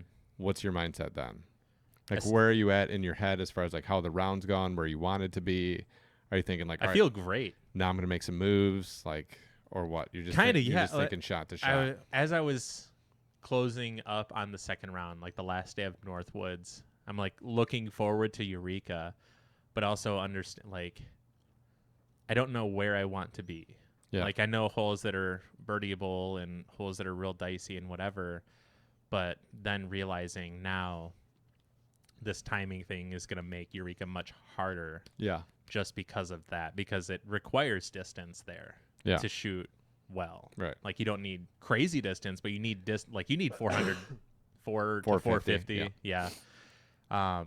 They were saying that they're like talking about like the tee off on hole 1. They're like, you need 450. Yeah. And they're like, this is lead card at this event. Everybody's going to have 450. Oh, yeah. Like that course specifically will weed you out Yeah. if you don't have Yeah. like, And it was some so controllable distance. my first round at Eureka, I was like, that was the one time where I was like, I was super amped to play, but also like I was having the nervous feeling going on. Yeah. And I actually put a good move on my disc. Like the power transfer was great. I just didn't get it high enough. So I smacked the front of the hill and I just rolled in, whatever. And then go to the drop zone. I go OB long and I'm on the path, but at like 4's basket. And like, as I threw it, I was like, of course I'm going to like, everything went like perfect there. Yeah. Like like exactly what Kevin did Yeah. in the final round, Yeah. I did. Yeah. And almost the exact same way. Like where he was at OB from drop zone is where I was at, and I just laughed because it's just like I feel like I did nothing and it went like really far Yeah. or whatever the fuck. It's like, okay, whatever. Yeah. Timing's a bitch. Yeah. Good and bad. Yeah. But yeah, I was much less prepared, I felt, for Eureka, just based solely on timing, because Yeah. that is much more demanding off the tee in the sense of needing distance and accuracy versus like more so accuracy is what's needed at Northwoods. Yeah. Because like there, like if you have 3 to 350, you can do really well at Northwoods. Yeah. Like even like on the longer holes or whatever, like you're on 18, it's like 610. You got 350 feet. You Right. can You're right three there. it. Yeah. Yeah. So, yeah, I still felt great during Eureka, but for the round itself, it was just weird. Yeah. And I knew exactly what it was. So that was my biggest battle the whole time. And I knew that if I could get myself putting, that I can make these putts. Yeah. It's just getting to those areas of putting. And the biggest struggle was over and over off the tee and deciding like, what am I trying to do? Where am I trying to get, knowing with the struggle thing that I'm doing and making the decision that like I'm sticking to this game plan Yeah. of like, I know that I'm going to struggle. So now I have to be okay with like, if I go OB or if I rip it over or whatever, I can't be mad because I know I'm making this decision to Yeah. do this, because ultimately I know this is the most recent feel that I've had for driving. So now if I like go backwards, like does this feel okay to keep doing this, or Yeah. like am I just going to take another step into more of a limbo land of Yeah. now where am I at? In my past, I would always change it for the tournament. Like if I got out there and I'd been working on something and then came tournament day and it wasn't working, I had the ability to like revert to my like in golf would be called like your natural swing. Like I can just revert back to that, change my grip up, not try to do too much, Yeah. change my discs and do that. This year, like I just committed to like the progress of my game. Yeah. And like, so I played a whole bunch of tournaments with really flippy discs, being like, this is going to make me a better disc golfer. And then when they would flip over, or when I'm trying to throw like what seems to be a crazy technical shot on a hole that I know I could throw an easy shot on, and I'm like, no, I'm committed to this, and watching it go wherever, and just being like, yeah, but this is going to make me better. Yeah. It's tricky when that's not going so great, Yeah. and you're in a space, and you're just watching it, and like really kind of like honing into the idea that like I am going to be better because I'm forcing myself to like work through this now. Yep. Even though it's on a big stage, even though it costs you money, even though whatever, like Yeah. it's a hard thing to like double because down the on. path you're trying to get on is to be the best disc golfer that you want to be. Right. So if this is benefiting you in that way, Right. I think it's worth it. Right. So And if you eat it at a few tournaments or whatever, like there's more part tournaments of to the play. part of Yeah. the process. Yeah, right. exactly. Yeah. So, but yeah, I mean, for the whole tournament, I felt amazing. Yeah. Honestly, like even though It's great to like, hear. Yeah. Yeah. Like, It's great to hear. So I don't know. So there's going to be more reps. I was like excited to come back and throw in the basement. So Yeah. like that's part of what I need to do today is I'm going to go down there, get some reps in, try to figure out the feel, like if my feel is still the same as the tournament and then change it, or if it's just like it feels different already. I'm going to see like where I'm at, Yeah. see what it feels like, get some video in. I'm probably going to throw like 3 or 4 shots, see what it actually looks like, try to figure out Yeah. what it feels feel-wise and whatever. Do you got to pee? No. It's Okay. like Okay. I wore these headphones for a long time, and like my ears are a little bit sore from them, so I'm just adjusting it. I'm just rock Okay, solid. dude. Okay. Yeah, I always think it's funny when my throw is off, like when it's just off, Yeah. like how excited I get to film it, yeah. because I'm like, I just want to see what the fuck is going on with Yeah. this. Yeah, because it's like weird sometimes. you don't know like what you can't see yourself, and you know it feels weird, but like it's hard to like dissect it while you're doing it. And then Yeah. you watch it on film and you're like, oh, okay, that makes Yeah. sense. And I know I was telling you this yesterday. So like one of the guys I got to play with was Ezra. Yeah. Which is known for distance. Yeah. And he's very good at everything. Like even putting. Like his putting is solid. There's some other dicey things. Yeah. Whatever. But the shots that he was throwing where he was like going big on or whatever, like 18 there, getting to the open landing zone, like the area you can see towards the basket is far, but it doesn't look unreachably far. And then watching him throw it, like even though my timing is shit and I'm literally every card that I'm on, I'm the shortest thrower just because of my inability to do whatever, was still like, I know I can do that. It's not like, man, I wish I could do that. Like it's kind of that, but it's also like, I know I can do it. Yeah. I know it's just learning what it is that I need to do, which is fixing my timing, learning how to get this practice in, and then seeing what it is that I'm doing and not doing, and just try to break down myself as I'm doing the same for like Dan. Yeah. Because he's got a lot of power. He's figured out how to do a lot of things, and I know that he can chuck it 500 whatever feet. It's just he's got to stop shooping. Yeah. That's his biggest problem. Everything else is solid. It's just whatever is creating his arm to go like this. Like, because when he doesn't do it, the disc like screams. Yeah. I'm sorry. Yeah. I'm sorry. Yeah. So I didn't mean it. yeah. So yeah, it's I know I can do it. Yeah. And then seeing it in person just really solidifies it. Because I knew like before, like I could do X, Y, and Z. Yeah. It's just I know I'm missing reps, and then watching it happen in person, it's like now I really know I can do it. Just seeing what it is that's happening and whatever. And it was also just really funny listening to people just basically suck his dick every time When he like, throws? yeah, like every time, like Yeah. dude, like I mean I get it I guess, but also like I don't know, it was just really weird to me, Yeah. like being like playing a game where you're competing and then just being starstruck at the same time.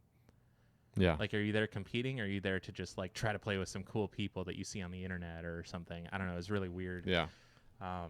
It's a weird concept. You know what I mean? Yeah. Because there's people, like we were talking before, like when I started playing, there was a vacuum of information. There's no videos. There wasn't YouTube, like all this stuff. And then now, like, you do get a sense of familiarity with these people, and these people, like, are somebody in your life. Not me, because I don't get engaged with it, but I know people that get engaged with it that are, like, watching their Instagram all the time. They're watching the videos they put on YouTube. They're watching them in tournaments. They're doing all this, and you get this sense of, like, this person is, like, whatever. And then when they're there in person, you've already spent however many hours of your life engaging with what they're doing. Or if you're just, like, a distance hog, and you're just like, whoa, like, distance becomes, like, this huge thing of, like, distance is close to God. Like, if you can throw 650 feet, like, you're almost not human. Yeah. And, like, you just get all juiced up about it. I don't understand that stuff either. Yeah. And I feel like I have a good grasp on it. I used to be like that just because I think everyone to some degree could, like, I don't know, get starstruck by, like, meeting Paul. Like, Paul is this guy who's achieved all these crazy accolades, or Feldberg, Climo, whatever. Yeah.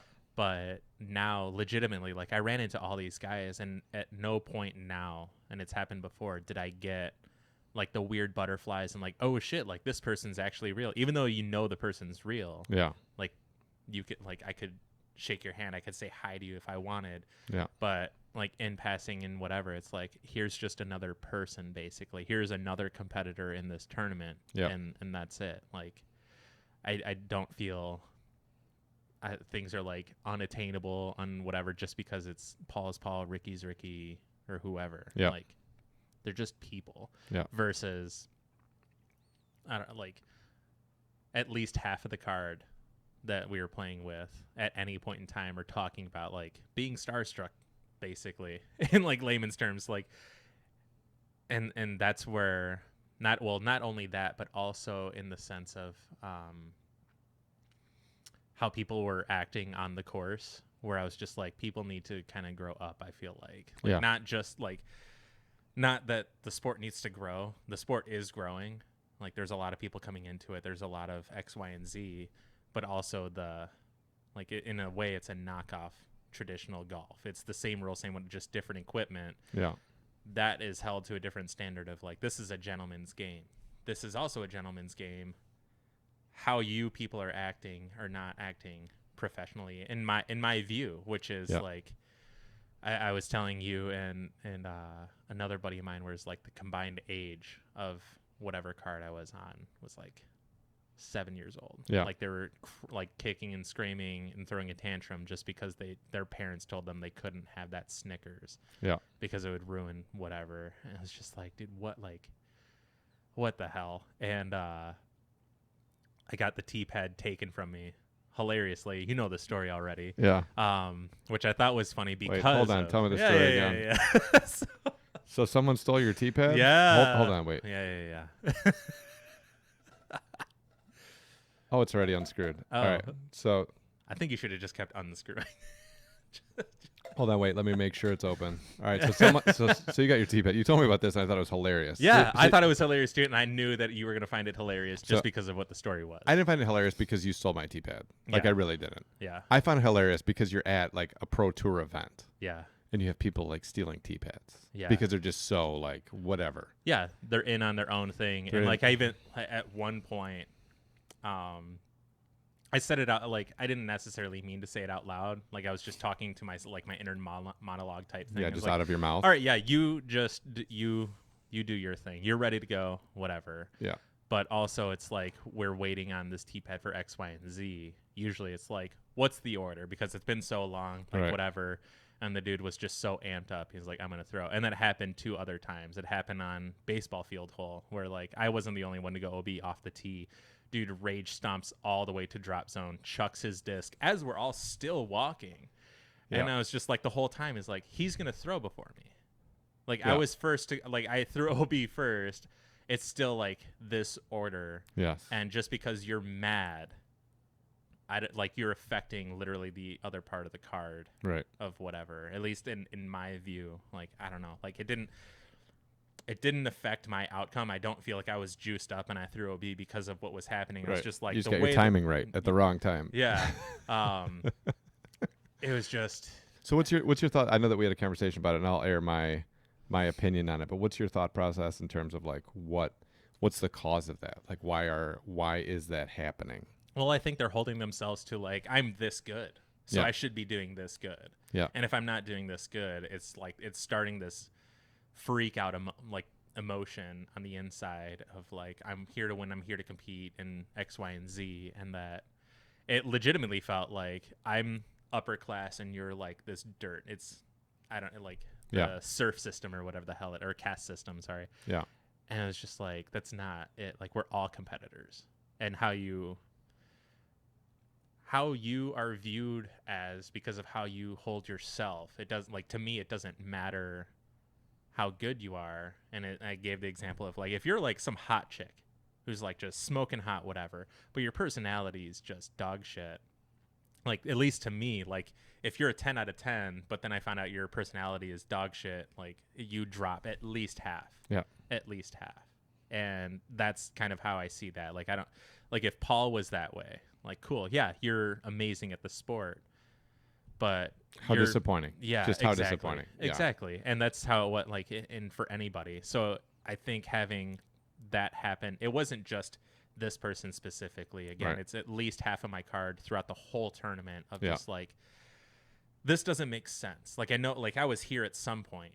I understand that, but even like I feel like I quickly worked out of it and realizing this, and then seeing it from like, now I'm here and I'm seeing all these people doing this. One, I don't want to say anything during the round because I don't want to like create more tension or Right. whatever, because I still want you guys to play well. But at the end of one of the rounds, when it's like, hey, nice playing with you guys, I wanted to be like, well, see ya. Like, I don't know. Well, or like, we played together. Yeah. Or, Yeah. or like legitimately, I wanted to be like, hey, I did not have fun playing with any of you. Yeah. Like, you guys made this kind of like a living hell and completely unprofessional just because you guys were being like children. And then like, I feel like I took a note from my own book and just be like, this is a gentleman's game, so like, let's not do that. So I Right. just like So I wonder, kind of like, wash it away. we talked about before about people that are really good at disc golf, and a lot of the people that are really good at disc golf have been good and successful in other sports. Mm-hmm. And like the idea of an early podcast of like the process of progress and going through that, but also the familiarity with competition. Yeah. And like, I wonder, you know, like Eric Oakley or, you know, any of the guys that like were getting paid to play another sport besides disc golf at some point that made it all the way to like that. Mm-hmm. I wonder how much less likely those guys are to have like that stuff happen, or if they're like more like I don't know. I just wonder like what, because it's obviously a skill set Yeah. to be able to like set expectations for yourself, go out, have it not go the way that you want it to go, or have something like, even if something specifically bothers you, the ability to let that go, move on, and try to perform at like a high level. Mm-hmm. I wonder what, like, if there's an attribute of people that are good at that and people that aren't. Like, I wonder what, if there's previous experience that would lead you to be more likely to be able to do that or less likely to be able to do that. Yeah. But I think when I was talking to you about it, like, my thought process on it is, you know, you're holding yourself to like the best that you've ever played. Mm-hmm. And like the idea of like, I threw a tournament one time and the average of my tournament rounds was like 1,010. Yeah. And then like in your mind being like, I'm 1,010 rated disc golfer. Right. And it's like, well, your rating's like 980. Yeah. And it's like, no, but last tournament or 2 tournaments ago, I threw 1,010 rated rounds, like average. Yeah. So It's that's like, no, who you have to do that more consistently. Right. That's who I am now. No, Yeah. you have it in you. And if everything Yeah. goes well and like everything feels well, like that's what you're going to do. Yeah. Like, if you're gonna say that, then it's like Paul's an 1138 Right. rated player. 100%. Yeah. Right. And like, I don't, it's just part of the mental game, but it's frustrating to play with, because there's plenty of people that I played with in AM, and there's plenty of people that I played with in pro, like not even at big tournaments, where Mhm. you're literally like, you can watch them perform and you're like, it seems consistent with how you're doing what you're doing, that you're getting the results that you're getting. Mm-hmm. Right. Or there's just that day when you're going to catch all the weird leaves and all Yeah. the weird things. And I've had it, you know, whatever it is, but I don't understand then it becoming like a giant thing where you're like really stomping around and like ruining everyone else's time. Yeah. You know, like I don't get that. And I don't know what in the sport it is, because it's in other sports too. I mean, it's not just disc golf.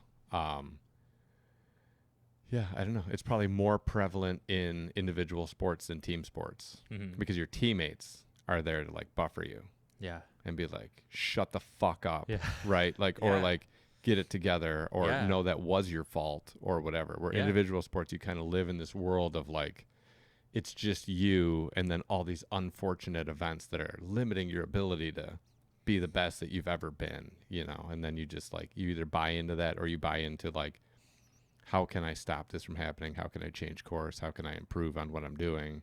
Yeah. You know, or how do I prevent this from happening in the future? And I think most people in that situation, depending on their maturity level or their level of competition that they're used to doing, like either they make that adjustment or they just freak out. Yeah. Yeah.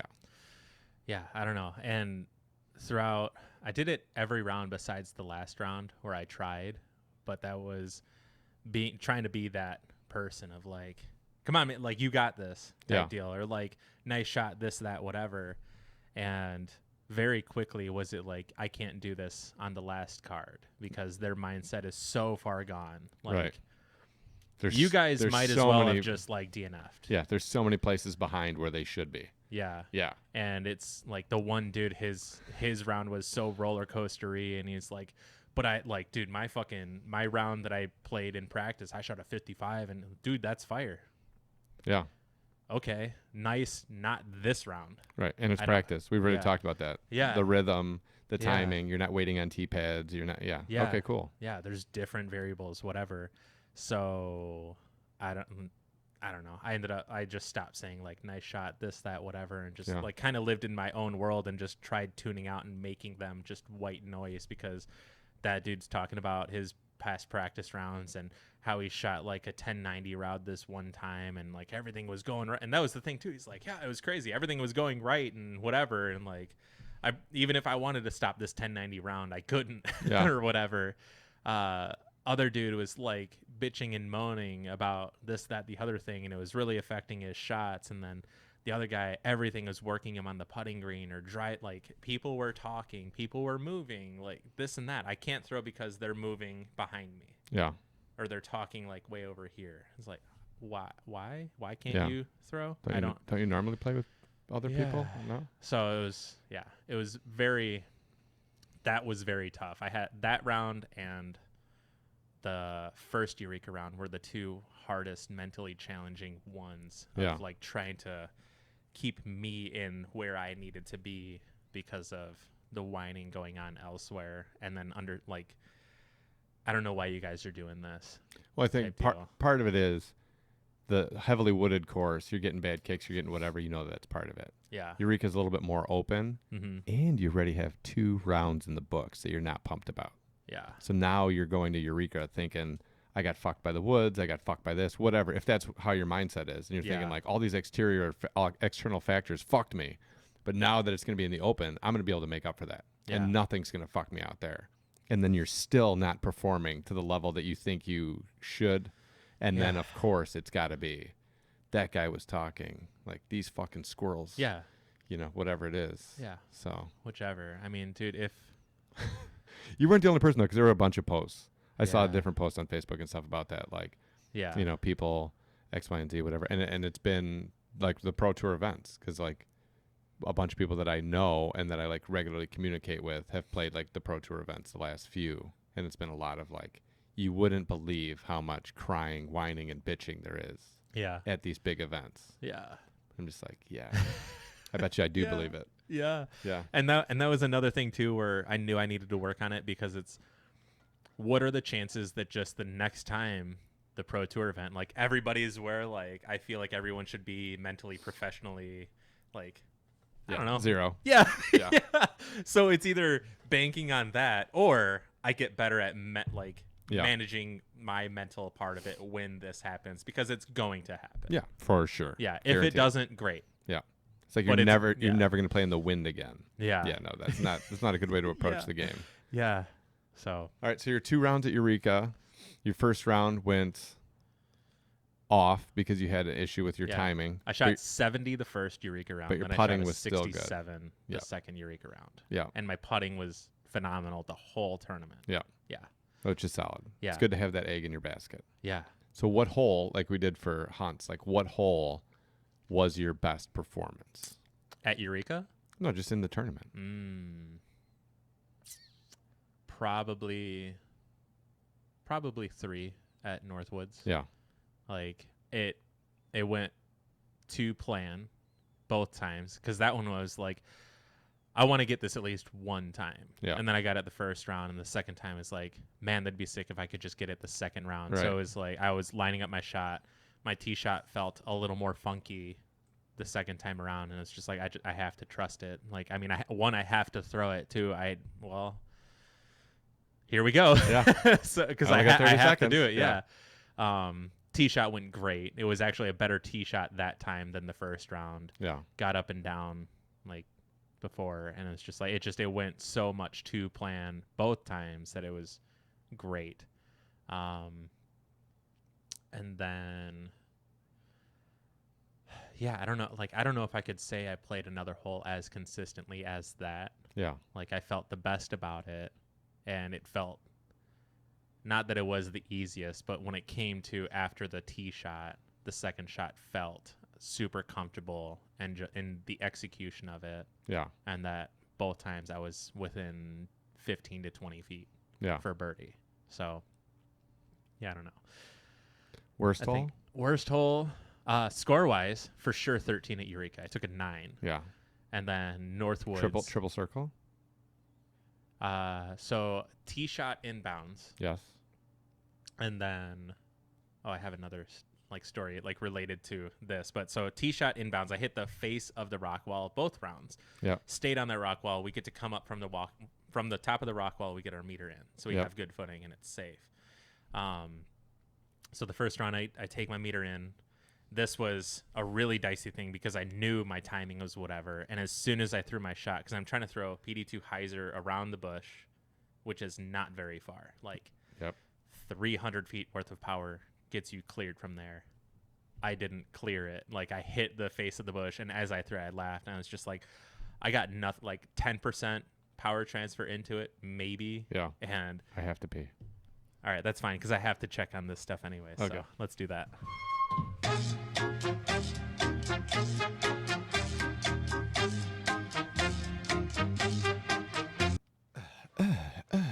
Parker just got back to me too. Nice. Hell yeah. It's all coming together. Yeah, it's all part of the plan. All right, so What were we just talking hold about? on. After pee break? I gotta make this quiet. Okay. All right, so go to throw around the bush. Didn't get around the bush. Didn't get around in the bush. Yeah. 300 feet. You just didn't have it in you. Yeah, it was dicey footing, but also I think a lot of that is attributed to not trusting my footwork or whatever. Yeah. So I throw PD2, it hits the tree, which is in bounds. Yes. And we go in there, can't find it, whatever. Nobody at any point in time really is watching anyone else play other than I feel me. I'm watching all the other guys play. Dude throws, rages off to the right. Other dude throws, doesn't give a shit about anybody else, and whatever. So when it comes to what happened to my disc or whatever, X, Y, and Z, nobody really knows. And everybody's like, sorry, man, didn't see it. Yeah. And if it's not me answering for somebody else, and it's what happened to my disc? And nobody's well, I wasn't watching. It's why? I don't understand. So when it came to this and we couldn't find it, I'm I hit either this tree or this tree. I hit right here or whatever. And when it came to your disc on hole whatever ago, you hit the stake. I said, well, I would say that would be inbounds. So you hit the stake and then it rolled or whatever. So you touched inbounds at some point in time or whatever. Yeah. Somebody else would probably I talked to someone after, he would argue that you never cross because that is the border of it. You need to cross that to actually be given there. Either way, we gave him that ruling.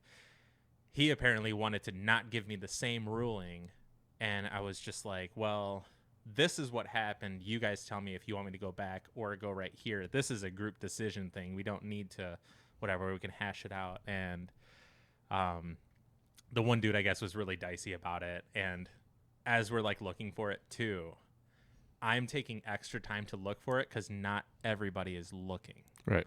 So timer doesn't start, at least from my understanding, until everyone's looking for disc. Right. It's not just me. You guys don't just... I heard that rumor in print from the PDGA. Yeah. So, it was dicey. And then eventually it's lost. and it crossed here. So I took it from in the bush, pitched out, whatever, and then I go to throw the next shot, and what did I do from there? I landed short. Like I took it out too wide, and it was short of coming in. So I had to come from where it was last in bounds. Got up and down from there. I was like putting for an 8. And I was like, I need to make this for 8 or whatever. Were Christy and Ashley there with you in spirit? No. Didn't you try to save an 8 with them? No. Did I try to save an 8 with them? On hole 11 at Hunt's Hideaway. Because you went OB, OB, OB. And then you were putting for the 8 save. I don't remember. I really don't remember. Remember Probably. They said good drive, and you were like, I don't know, because there's OB over there. And then you weren't OB. But instead of just laying up to the mouth of it, hole 11, the one you kind of throw down and it's over to the right. Oh, yeah. You were putting to save the 8. Yes, and then you took the 9. Yeah. Yeah. So yeah, I'm putting for 8, and I just laughed and I was like, well, I'm for sure running this. Like 1, because I need to. Right. 2, it's in that spot where it's like I know I can just make this putt, and I'm like halfway of circle 1, and like I'm in circle 2 and like halfway, so what, like 50 footer, whatever the hell. Come up short, cage it, whatever, and just like sick 9. And sick 9, yeah, bro. and so that leads into 14 because count. What? The count from Sesame Street. I get up to the tee, and in practice, I'm throwing a mid-range off the tee because I want to make sure to like hit this gap and at least have some sort of shot. Yeah. Grab the buzz, the nice glowy one with the blue ring that I got from you. Oh, you lost the blue rim one? Yeah. Ooh. Yeah. I line up, and I'm just like, I'm thinking about timing. Like as long as I get this timing, like 1, 2, 3, 1, 2, 3 type deal. Right. And I did that, and I just laughed. It's like, there we fucking go.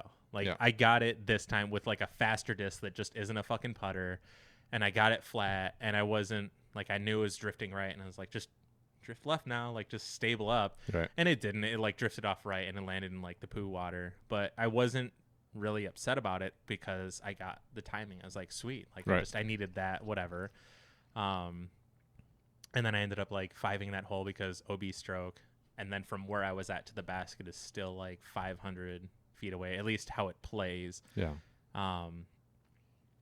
And I didn't get the birdie on that hole either. Like I think I took the 5 there, and then I took a 4 the second round because I got lucky on that shot because there was a lot of headwind. I didn't want to throw a buzz again. So I threw overstable. I threw Rock X3 flat, and it's like there was no wind, and it was like drifting off left to go OB over there. It's like, dude, fucking whatever, and hit the tree, stayed in bounds, and then like hyzer, and then upshot. I was under the basket. I was like, sweet, I'll just And that take one's that longer 4. than it had been in the past too, right? Yeah, They by made like that 50 feet or Yeah. something like that. Yeah. Okay. And the trick on that hole, and I didn't practice it, was you have to get distance off the tee. Yeah. And it's a much trickier shot that way versus playing for par, basically. Yeah, because a lot of those guys on coverage at least were throwing like eagles and stuff. Yeah. Yeah. Yeah, And, like Ricky's drive from there is like phenomenal. Like yeah, like it was sick. it's one to see it on coverage, 2 to like see it in person. Yeah. Because it's just different. Yeah. Like you get the sense of the feel of what he's doing. But yeah, I didn't. Dude, Ricky looks good, man. Yeah. I mean, I'm not talking about his game. I mean, like him. Like he looks like he like beefed up a little bit. Yeah. You know what I mean, Like, minus the hair. Yeah, he looks great. dude, I love his hair. I love his hair. He's like the night supervisor at the post office with that haircut. But like, dude, he looks good, man. Like I saw him and I was like, fuck, man, Ricky looks good. Like he put weight on, muscle. Yeah. You know what I mean? Like not just like potato weight. Or like, cheeseburgers. right. Yeah. Gravy. He's not looking like a ladle. Yeah. But no, he looked good. I thought Yes. that when I saw him like early in coverage, whatever, like just seeing him, and I was like, man, Ricky looks really good. Yeah. Like just physically. Yeah, he looks healthy for sure. He looks like the best Ricky I've ever seen in terms of like his build and whatever it is that's going on. Yeah. Even with the hair.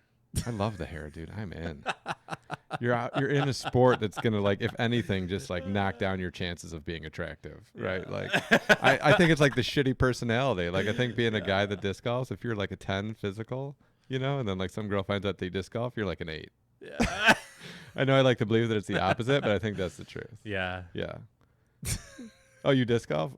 God, I'm busy. Wow. I Yeah. really don't have the time to date right now. Yeah, I suddenly forgot English. I forgot I'm going on a sabbatical. I don't have time. But yeah, so that shot they were getting off with the fairway driver, and like it seemed like a pretty good rip. Like Yeah. they weren't just like throwing it out there for effect. They were like Yeah. really trying to get up there. Yep. Yeah. Yeah. So +1 on that hole for the weekend. Yeah. Not terrible, but not great. Whatever. Next hole was a hole again where like they throw putters on it, and it's like, oh wow, ooh ah, this that whatever, and still like after playing it, it's just like, yeah, I could do this, and it's not like I'm trying to go extra with it. Like if I could just get my timing down, Yeah. I would legitimately throw a putter on this hole every time, unless there's like a headwind or something. Then Yeah. I'll throw a buzz, and I should be getting there. And the first round, I didn't get it.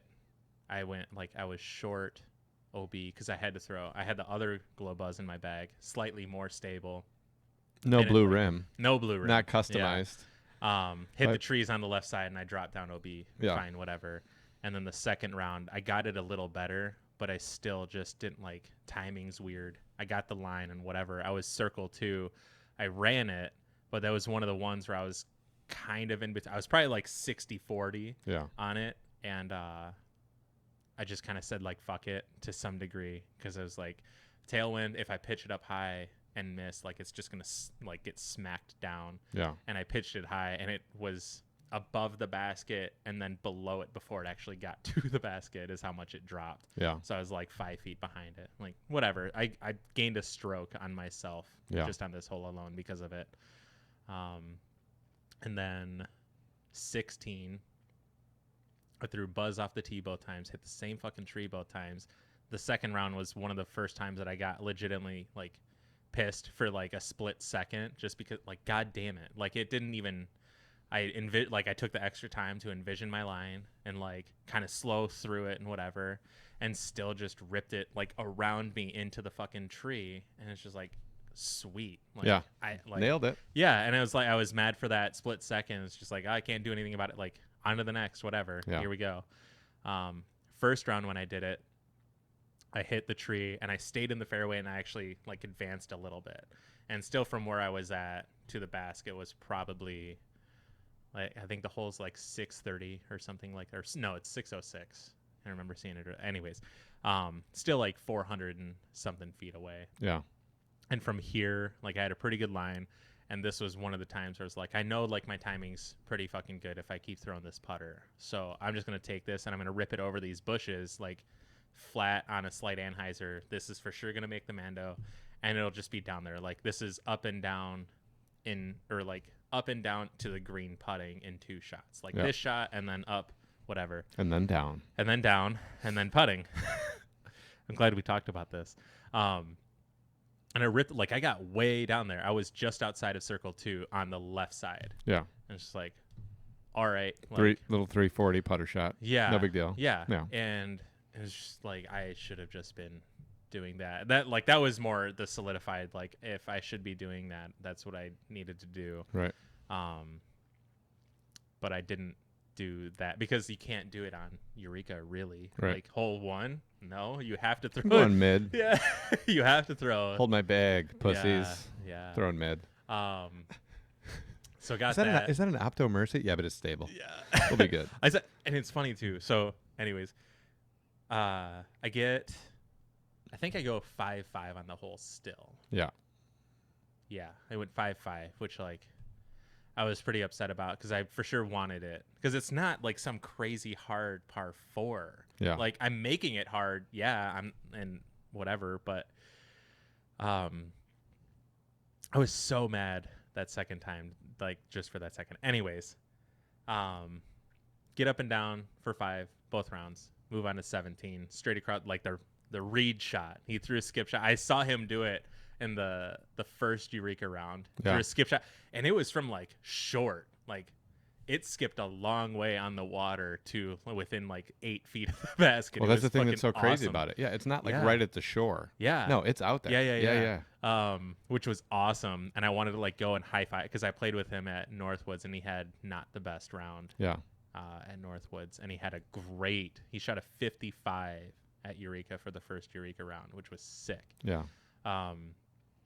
So I get up there, I practice Mercy across, like no matter what. I knew like I could trust, like I can hit this pretty hard. I trust my timing. And as long as I have the height on it, I'll be good. And both times I got in the circle, and both rounds somebody like finally would comment like, what is that you're throwing? Because you throw it so well every time you throw it. And I'm just like, it's a Mercy. Like someone was like, Luna. I was like, I'm not gay. Not that there's anything wrong with that. No. There's just a lot of fans that come with the Lunas. Yeah. But the Mercy is superior, I think. Pretty good. For me. Yeah. But yeah, both rounds somebody's like, what is that you're throwing? They're like, it's a Mercy. I'm like, what's that? Like a putter or something? Yeah. I'm like, what the fuck? It's not like a putter. Yeah, it is a putter. Yeah. Yeah. It's very much a putter. Yeah. So I birdied the first round, second round, fluffed it, left side chains out, whatever. And then 18, I 3'd it the first round, 5'd it the last round. The first round, or both rounds, I go roller off the tee. The first round, my second shot, I'm at the concrete pad on the left side or whatever. Yeah.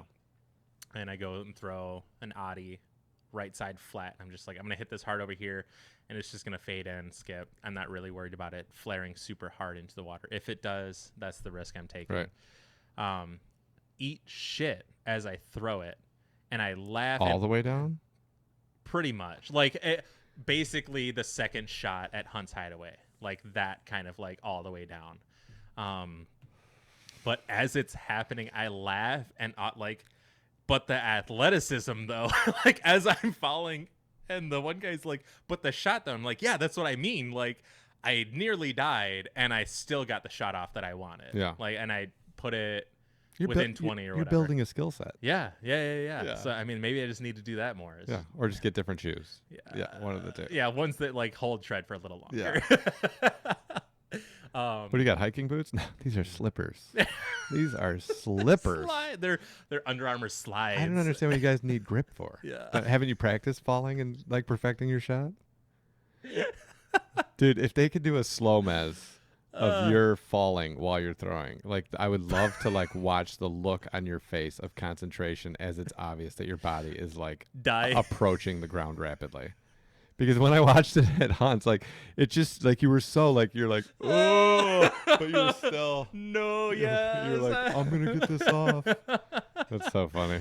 Yeah, my execution this time was much better than at Hunt's Hideaway. Yeah, which is I believe you, and was probably very impressive because the one at Hunt's was very impressive. So to do better than that, well, now you have more practice though. Yeah. You know, and that's the pro tour. So you know, it's a pro tour falling to the ground while you're throwing. Yeah, so it's instantly better. And laughing and saying stuff as it's happening. Yeah. So the second round roller, I'm up off to the right where Paul was at the playground set. I was right there, just a little bit up and further right. And up there was like, it's like, this is not where I want to be. Whoops. Yeah. So, whoops. And this was, I have to throw a sidearm. And again, like kind of dicey. Tried like amping myself up for it. And I was just a little early. Like, I know what my arm needs to do for the sidearm. And I just, like, the timing was, if it was 1, 2, 3, 4, it was 1, 3. Did you do any of the little Yuli slaps Smack that. before you No, before I you threw? didn't. Have you seen the thing where Yeah. him and Barsby are talking about Conrad's throw? No. So they're on the back of the tee pad. I'm sure everybody's already seen this, but if you haven't, you have to see it. Mm-hmm. Conrad's getting ready to drive. I don't remember what hole it is, but he's getting ready to tee off, and it's the round where it's Yuli, Conrad, Barsby, and maybe Coling. I don't remember. Okay. But they're trying to communicate with each other. Like Yuli has a mask on. I don't think Barsby does, but they're trying to communicate to each other what Conrad's about to do using like sign language. Dude, it is one of the best things I've ever seen on coverage in my entire life. They're like, like it's just fucking amazing. But like, so Yuli is like doing this thing or whatever, and he's like explaining it, and then he turns, and then Barsby, who I just find to be genuinely like humorous, like he's a funny guy. But Yeah. then he's like doing like these like weird things, and he talks about like the thing, and then fucking Conrad just like laces this shot. And, Yeah. yeah, and Yuli's like, yeah, we very like accurately described what he was gonna do. Yeah. Was it This- like Conrad is going to fuck this Yes. hole? Yeah, Like- yeah. It was like yeah. his dick is gonna throw it, and he's like, fuck this over to there, and like it's just crazy. But yeah, Oh, like that's amazing. I gotta Yuli's- find that. Was it on Jomez or Central Coast? I think it's even on their Instagram. Like if you Okay. just go on Jomez's Instagram, I think Yeah, it's yeah, on there. yeah. It's so Oh my fucking good. God. Yuli's like, it's so fucking great. That's But, awesome. yeah, so you have to throw the forehand. The 1 2 3 1 2 3 is Yeah. like Yeah. There's like some stutters. in there or irregular whatever. heartbeat. Yeah, And throw PD2, kind of like I lift my thumb off of it so it comes out early, hits the tree. Cool, whatever. And then I think I throw a sidearm again, get myself circle 2 putt, miss that putt, take Yeah. 5. Sweet, whatever. Yep. Still shoot 3 strokes better than before, but still it's a 67. Yeah. And it's just very whatever. But still after everything, it's like I still feel like amazing. Yeah. Like I don't know if somebody's like, why do you feel so amazing? It's like I just do. yeah, I do. Like cuz I know like if the feeling was based solely on this tournament, like maybe not necessarily, but it's the path of like where I know I'm going. Yeah. Like as long as I'm keeping on this path, yeah. like there's something there. Like I took yeah. last cash and got $35 at the tournament I played at Mott. yeah. There's a lot of good players there, but I did it with like all super flippy shit. Yeah. And like I paid the consequences on 11, and like what I paid like flippy shit tax like several times, Yeah. and I was super pumped to take like last cash Yeah. because I was thinking like, yeah, but I did this like heavily handicapping myself coming in. Yeah. You know what I mean? Like Yeah. it'd be like borrowing your friend's bag on the way to the tournament. Like, what do these do? I'll figure it out. Yeah. Like, let's go. Fuck it. Yeah, but yeah, I know the feeling of like your results weren't good, but you definitely feel like, cool, this is definitely going in the right direction. Yeah. You just paid some progress tax at Yeah. the tournament. Which I'm fine with. Yeah. Because I know like I'll get it back. Right. That's fine. Right. So And you had a good time. yeah. Yeah. Yeah. Aside from all the craziness that happened before, like we were able to make it into a good time, and even still, like we didn't do like anything else for the most part. We stayed in the hotel afterwards and watched Impractical Jokers. Yeah. And we're just like dying laughing Yeah. because they're so like I enjoy it so much. Yeah. It's so funny. Like, and thankfully they had like just a run on like I don't know, they have their own channel I guess or something basically because Yeah. it was just like indefinite Yeah. episodes. But yeah, after it was I felt good. I was talking to you on the way home yesterday, and just the whole drive, like I felt great. Amanda was like, she slept the whole way, and it felt like I was driving for 2 hours or whatever. I'm Yeah. glad that you and I talked for as long as we did too, because I was super pumped to talk to you and about everything that was going on, and the fact that when I was talking to Parker, because at one point like we had that weird crossing where I was about to tee off, Will was on hole 10, Parker was caddying for him. Or bodyguarding for him. Or either way, bodyguarding, depending yeah, on how it looks. yeah. Or he's on the card with us and we're being very inappropriate. yeah. Like, uh-oh. How dare you? Okay. This is awkward. Awkward. Yeah, I don't know. Maybe something to do with Austin Hannum's, or not Hannum, Hammy's. Adam Hammy's eyes. Yeah. That's all that needs to be known. Okay. Something about his eyes and some fellatio or something. I don't know. There's some Oh my God. weirdness. Yeah, I don't know. Our round was very comical. Yeah. But anyway, so he's a personal trainer and I want to be more in shape. And I took that time to like, hey, like I didn't want it to be during the round and have it be this whole thing and take away from the experience that we're doing, even though there was arguably much worse shenanigans going on otherwise. Was I want like, what if I wanted to do this? And he was like, yeah, for sure. Yeah. Like we can do this. And he got all about it because he was like going out of his way to tell me X, Y, and Z and whatever. And he's like, yeah, after the tournament, like Monday or whatever, we'll connect and we'll figure out, see. Put a system in place. Yeah. Yeah. And then I was talking to you about it yesterday. You got all amped up about it too. And that made me even more amped up, and amped up Amanda enough to like, she's like, I'd love to be able to, like, even if I can do this X amount of times, or at least also have a system for her going, because she wants to be more in shape, because she used to be going to the gym all the time. But I think she needs better guidance, because one, like, quick thing is, like, she'll do legs and she'll do way more, like, she'll lift heavy, like, immediately, and then her legs are, like, hurt, like, her knees hurt. She hurt her leg at one point doing this.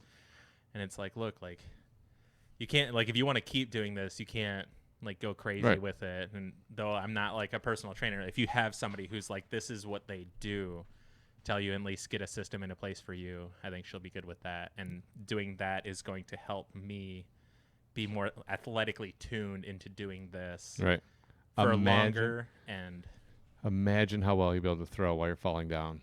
If you were in better shape and more athletic, it'd be ridiculous. Dude, imagine if I slip and fall and I'm just able to, like, land, like, shirtless on the ground. Like, how did his shirt come off? I don't know. I saw him falling, and then it was like a blur. Yeah. Did he fall into a puddle of baby oil, or did he just get oiled up on the way down? I'm not really sure. I heard he's been working out, though. That'd be sick. Yeah. No, that'll be exciting. It'll be good to put. Yeah, because I want put some workouts. Yeah. I was, like, bombarding Jake earlier because it's like, come on, like, I'm so ready to go, to the point where it's like, when you said he's probably working, I was like, I literally don't know why my brain didn't, like, come up with that idea. Yeah. Because I'm just, like, I'm so focused on wanting to do this. Yeah. Yeah, because he has clients and, you know, a business. Yeah, you know. He works. He's not on call for tuna. Yeah. Not like the rest of us. I had an on-call moment for Jake yesterday, which is funny because his tire went totally flat on his driveway.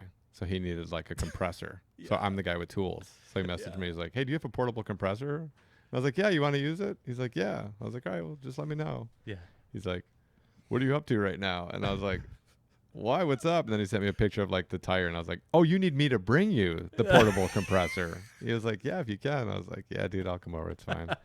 So I drove over like 20 minutes to pump up his tire up.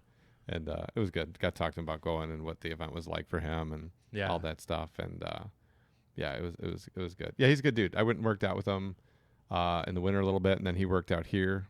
So you can't see on camera. But in addition to this, there's also, like, a whole gym down here. Yeah, like like behind the camera over there is an like awesome setup. Yeah, there's, like, a pretty dope setup. Yeah. Almost the equivalent of this for, like, working out. Yeah, it's very close. Like, you have everything that you could possibly need.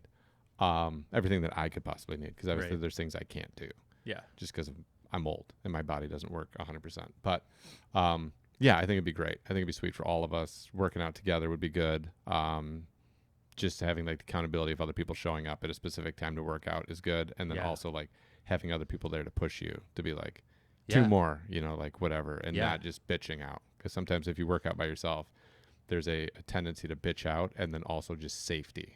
Yeah, and the thing that I got super amped about it too was how, like, this is probably the second time literally I've ever hung out with Jake, like, in a setting, and just how comfortable we were able to be with each other, and how quickly we just, like, figured each other out, like, personality wise.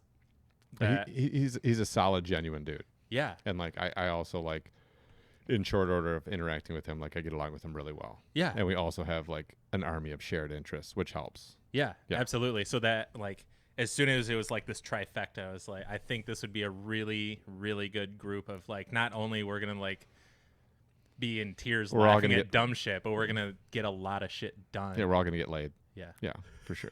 I don't think there's any way around that. Not with each other. But, yeah, that'll be cool. And I think that, like, for me, I've been in the process the last couple months of, like, ripping fat off my body. I did a lot of work in the winter to work on, like, mobility, because I had a lot of issues last year, specifically with torn cartilage and whatever else. That, like, my body, it was just a struggle to get through the year. So this winter I tried to do a lot so I wouldn't have the struggle. Yeah. Haven't had 90% of the struggle I had last year, which was nice. And then I was like, all right, I want to rip this fat off and then, like, start to build. And I hit the point with him a few weeks ago. I don't know how many weeks ago at this point, of like, yeah, dude, I'm in. I know your gym's closed. Let's do it. You know? So we've been trying to coordinate time. And then when you were on the phone and you were like, yeah, I talked to him about this. I was like, yeah, that would be awesome. That'd be sweet. You know, and if Will wants to jump in, you know, depending on scheduling or whatever, like, because Will worked out with him all winter. Yeah. Like, he trained Will all winter. Okay. And it was good. Will worked out here with me a couple times.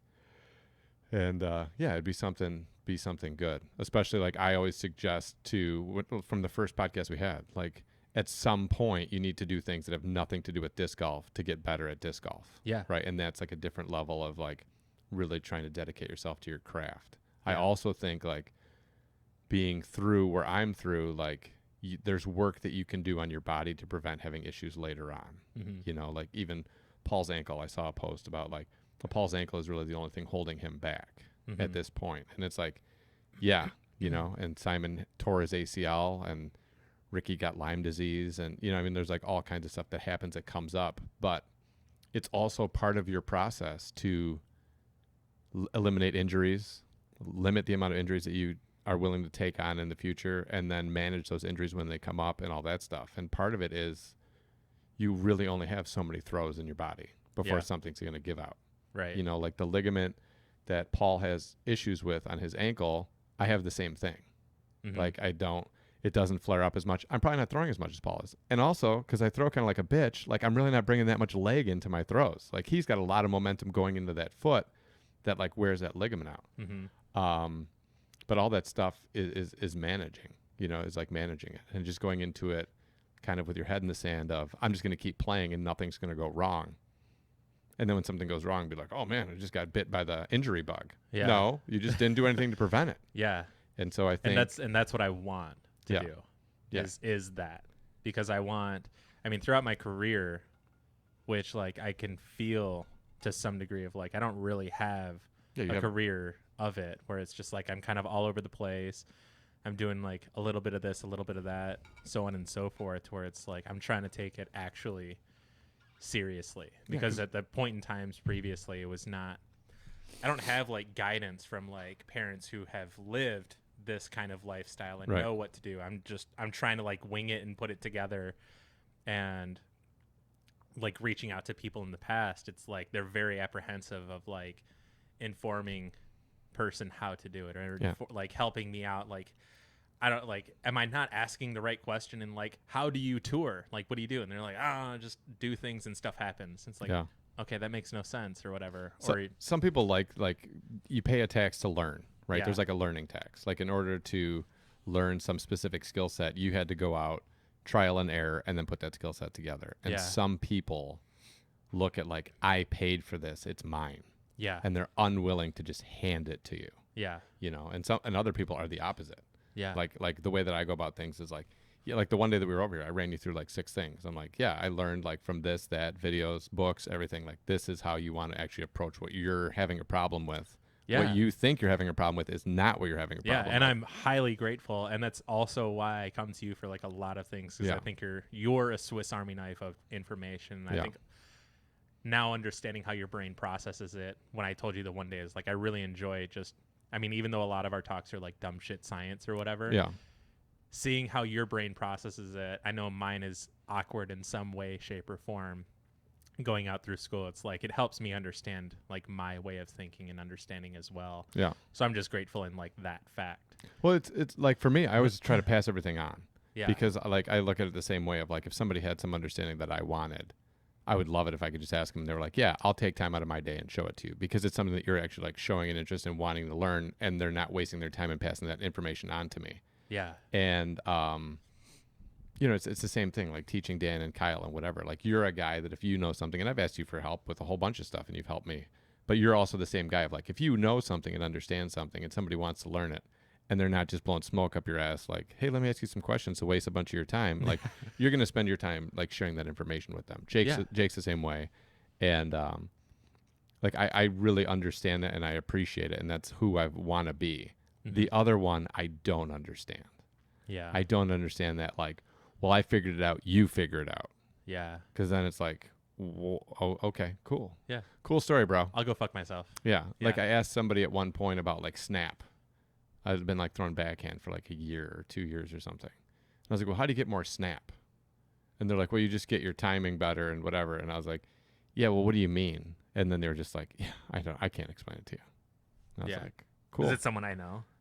I don't know. Okay. It doesn't matter. Yeah. I mean, I was just curious. Yeah. And I was just like, cool, I'll just go fuck myself. Yeah. Like, sweet, you know? And in the scheme of things, like, I don't know, none of it is really that important. You know, it's more about like the life that you live, how you feel about it, who you are, and how you feel about that. Yeah. That's like the big shit, right? And the other thing of like, I can throw farther than you, you know, Yeah. like, or like, I don't know, like all that stuff is like, all right, cool. You know, like, even if you're at some level, like, even if you're the champion of disc golf, okay, so what? Yeah. Because the thing is like, you have person who can teach you how to throw consistently 500 feet. Yep.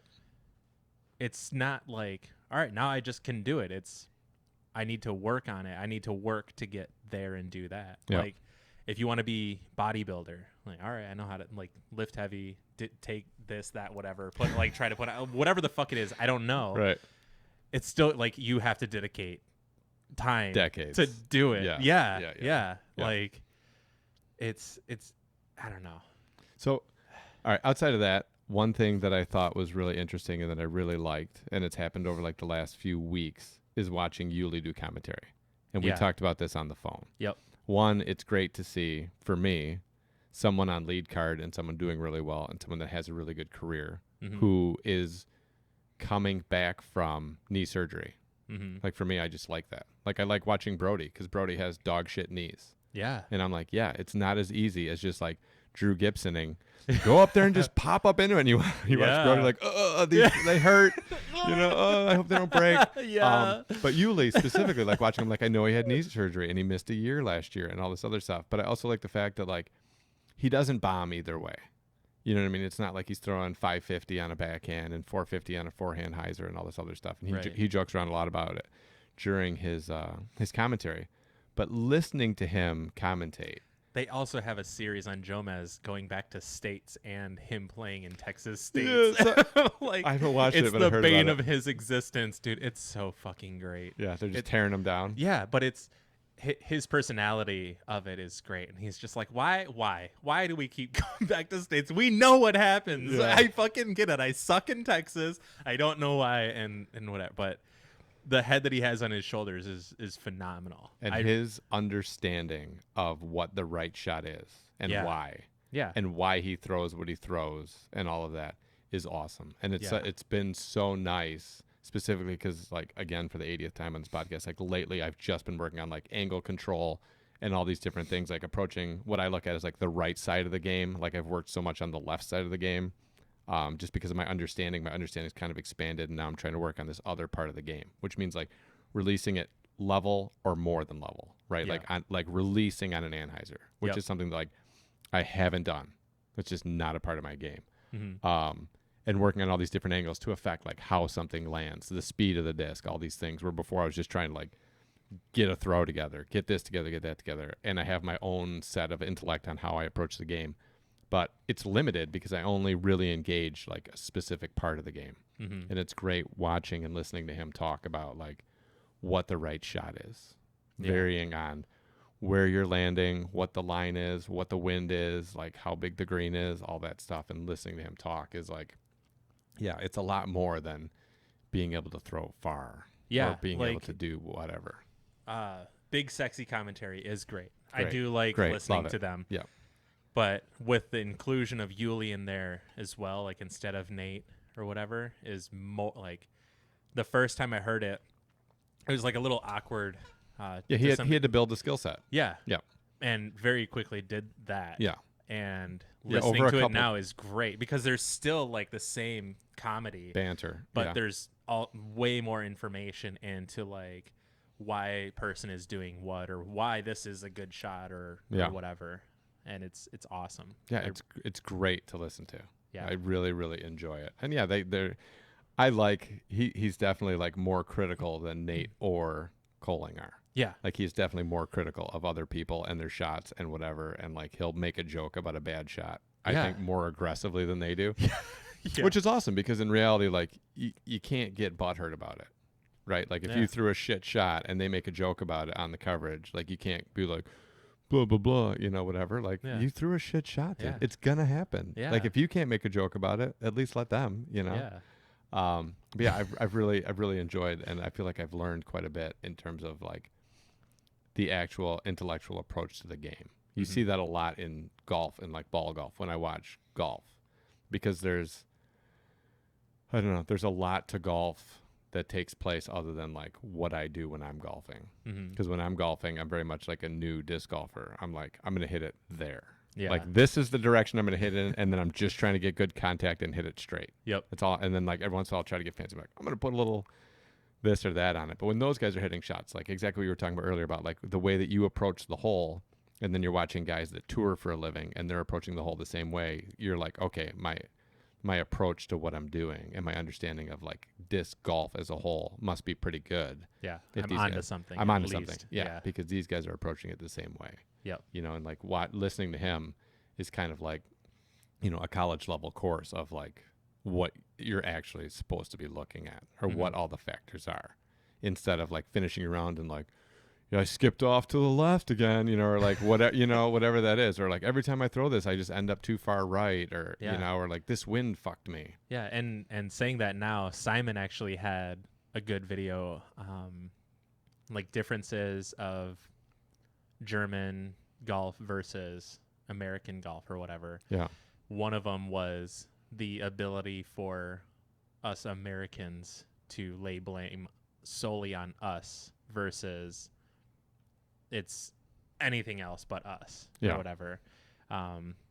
Because I think he is pretty good that like, oh, I did this, I did that, whatever. And he is like super critical on himself. Yeah. To a fault. And and versus hearing the excuses that I heard throughout this tournament. It's like, yeah, I totally see it. Because I try to hold myself up to that same thing of like, it's my fault that I did X, Y, and Z or whatever. And it's like, there was a couple of shots where it's like, dude, I was so close. Like how I threw the disc was like amazing. So like the second round, hole 10, Northwoods Gold was like so close to perfect. If only I could have just did that same thing, but like 8 feet to the left. Like instead of like, why didn't the disc do this, that, whatever? Like if I was able to get away with it, it's like, wow, I got away with it. Not like I fucking nailed that shit or whatever. Versus people complaining like, well, that shot was perfect, and why is that limb got to be there or something? I always joke when we play, and I do it during tournaments, I do it during test round. Wind fucked me, or like sun got in my eyes. Yeah, wind fucked you, like whatever it is. Michigan's too close to the water, right? I think that like, I think the minute that you move to open, I was born a year too early. Yeah, the minute the minute you move to open, like that's over, right? Like unless, you know, you're getting ready. Like Skylar got fucked when we were at Mott. Like he's literally like coming through forward, and the guy like 50 feet away from us yells clear. Right. Yeah. And it's like, dude, it's a fucking tournament. You don't yell clear. Yeah. Right. And like it worked him as he threw, and like, okay, cool. Like I get that. Or you're getting ready to putt, or like when I was getting ready to tee off when we were at Hunts, and like those guys are putting out, like slamming chains and like farting. Your turn up on the bong, man. Like whatever it was. Like that stuff is gonna happen. But like once the disc leaves your hand and all the other stuff, like I think once you leave playing amateur, it's you. And you have to own that. You have to just be on it. Like I always make the joke and whatever. And even, you know, like you miss a shot by an inch. Nothing contributed to that shot other than a factor you didn't take into account or an adjustment you didn't make. Yeah. And that's the truth. Yeah. You know, like you can have some weirdness. I had one tournament round at Stony. I think it was Stony Open last year.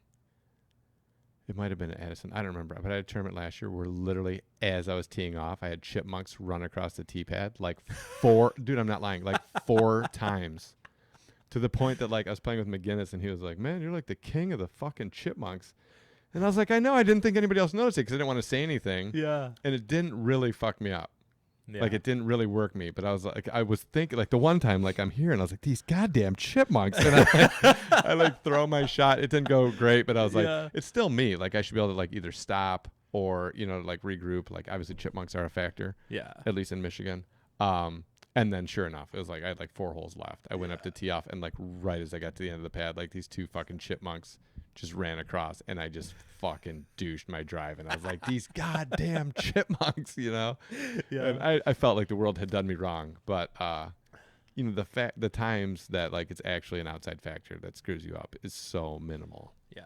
Or that the times that outside factors screw you up should be so minimal. Yeah. Like you can't be Yeah, certain. as Cameron put it, he's like, if I'm doing what I should be doing, Yeah, it shouldn't even this affect me. stuff shouldn't be affecting Yep. me. It's just right now, like for whatever it is. Yep. So like, And he was smart that when he saw that it was going to affect him, he said something to you. yeah, Because where I get is I always live in a space of like, your shit shouldn't affect me. And I would say that like when people are like, oh, sorry, or whatever. I'm like, dude, it's got nothing to do with you. It's Yeah. all me. What Yeah. I'm doing is all me.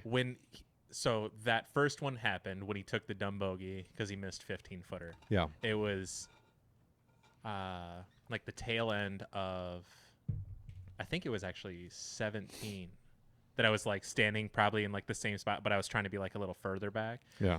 He's like, hey, I'm just going to have to ask you to like move back or whatever. It's like, okay, whatever. And he made his putt, and I was so excited for him. Yeah. Just because it, like being able to do that, hone that shit in, and make the putt is like, again, it just added to like my, like, Your belief system. yeah, Yeah. Just solidified it. yeah. Yeah. So But at any point during Ledgestone, did you fall like a turtle and then just sit in mud? Did that ever come up? No. Could you imagine? Zach, I hate to do this, but do you mind getting up off of the wet ground like a turtle and getting your shit together and moving out of my periffs? no, I'm gonna sit right here. Yeah, I'll move. I'm just Sorry. I'm just gonna be a wet turtle right here. So I'm going to hunt on Sunday, play a tournament, and it's supposed to rain. Is it? Yeah. Oh, and I'm super pumped. Shit. Super pumped. I'm going to do some bucket field work Yeah. because I got the Have you done bucket field work yet? No. Okay. No. Okay. And I got some Big Z Fierces. I got Okay. 2 Will picked up for me at Ledgestone. Nice. So I'm excited to try those out Yeah. because that one that does what your yellow thing does is, or what your yellow thing used to do. Yeah. Ooh, too soon. Dang. It's starting Wrecked. it's starting to do it like too much. Okay. So I'm looking at like if I can at least for my upshot Fierce get one that's like a little bit more durable plastic, kind of break it into where I want it, and then do that. We'll see. Yeah. I've heard that they're really on the stable side for a Fierce, which is disappointing because I just want it to be like a regular Fierce, just out of a plastic that isn't going to wear in 2 weeks. You didn't want like the $300 black ones with Paige's signature or whatever stupid. I don't even know what they look like, to be honest with you. Like I just I said I changed my mind after Addison. Mhm. Because I realized like how much that one's broken in, the one that I actually use for upshots. And there's a Okay. use for it, but it's really like broken in for me. And I was thinking like, that'd be sweet if I could just dial this upshot one into like a specific wear and have it stay there. Yeah. That'd be cool. So then Have it be like not necessarily Rocco, but like a version of that it's like it's just this. it's or this, right? yeah. Like Rocco doesn't change. Yeah. Right. And same thing like at some weird level with that pink titanium Challenger. Yep. Like that thing's stability hasn't changed 1 ounce. And I've really gunned it into some shit. Yeah. Chains included. Yeah. But no, like it's held that, and that's what I was hoping for with those Big Z's. So I don't know. I'm going to throw it today for the first time. Like I got to meet up with Will. I owe him the Challenger Cup because I lost to him. Mm-hmm. And then I'm going to get those and try those out and try to get them to be what I want them to be. So even if they are stable, you know, I have a wall and whatever. I'm sure I can just beat it into what I need it to be and then use that. Yeah. So yeah, that'll be that, and I'll be interested to try that out. But yeah, I'm excited to go and play. And I'm going to take like my mini rain set that I bought and go out to the field at least one day this week, literally with a bucket of water, and just Yeah. like dunk my whole hand and the disc into water and throw. Yep. And see what I can get Yeah. those to do. Get into the weird, uncomfortable area. Just get into the weirdness, and then Yeah. when we get out there, I'll just be laughing Yeah. as people are falling all the way down onto the mud, and I'm just Laying lacing it there on like turtles. turtling up, and I'm just lacing drives. I'm gonna be like, you should have practiced in the rain. yeah. Idiot. Watch the podcast. All right, man. Yeah. Well, you got anything else? No, this is great. I was so excited to come back. Yeah. Like I was and excited to talk have you about it. come back. Yeah. Yeah, I always love doing this. This has been great. So we'll get these up and running, and then next week we'll talk about how hunts went, and if it Yeah. rained or not, and if our system worked. Yeah. So We'll get some other stuff in there. If, I don't know if there's something interesting you want us to. yeah, put it in the comments. Please. Not your channel, but anything Yeah, else. yeah. I appreciate it. Not your. All right, buddy. I love All you, right. man. Love I'm you too, glad man. Glad to have you over. And Bye, we'll do everyone. it soon. Bye.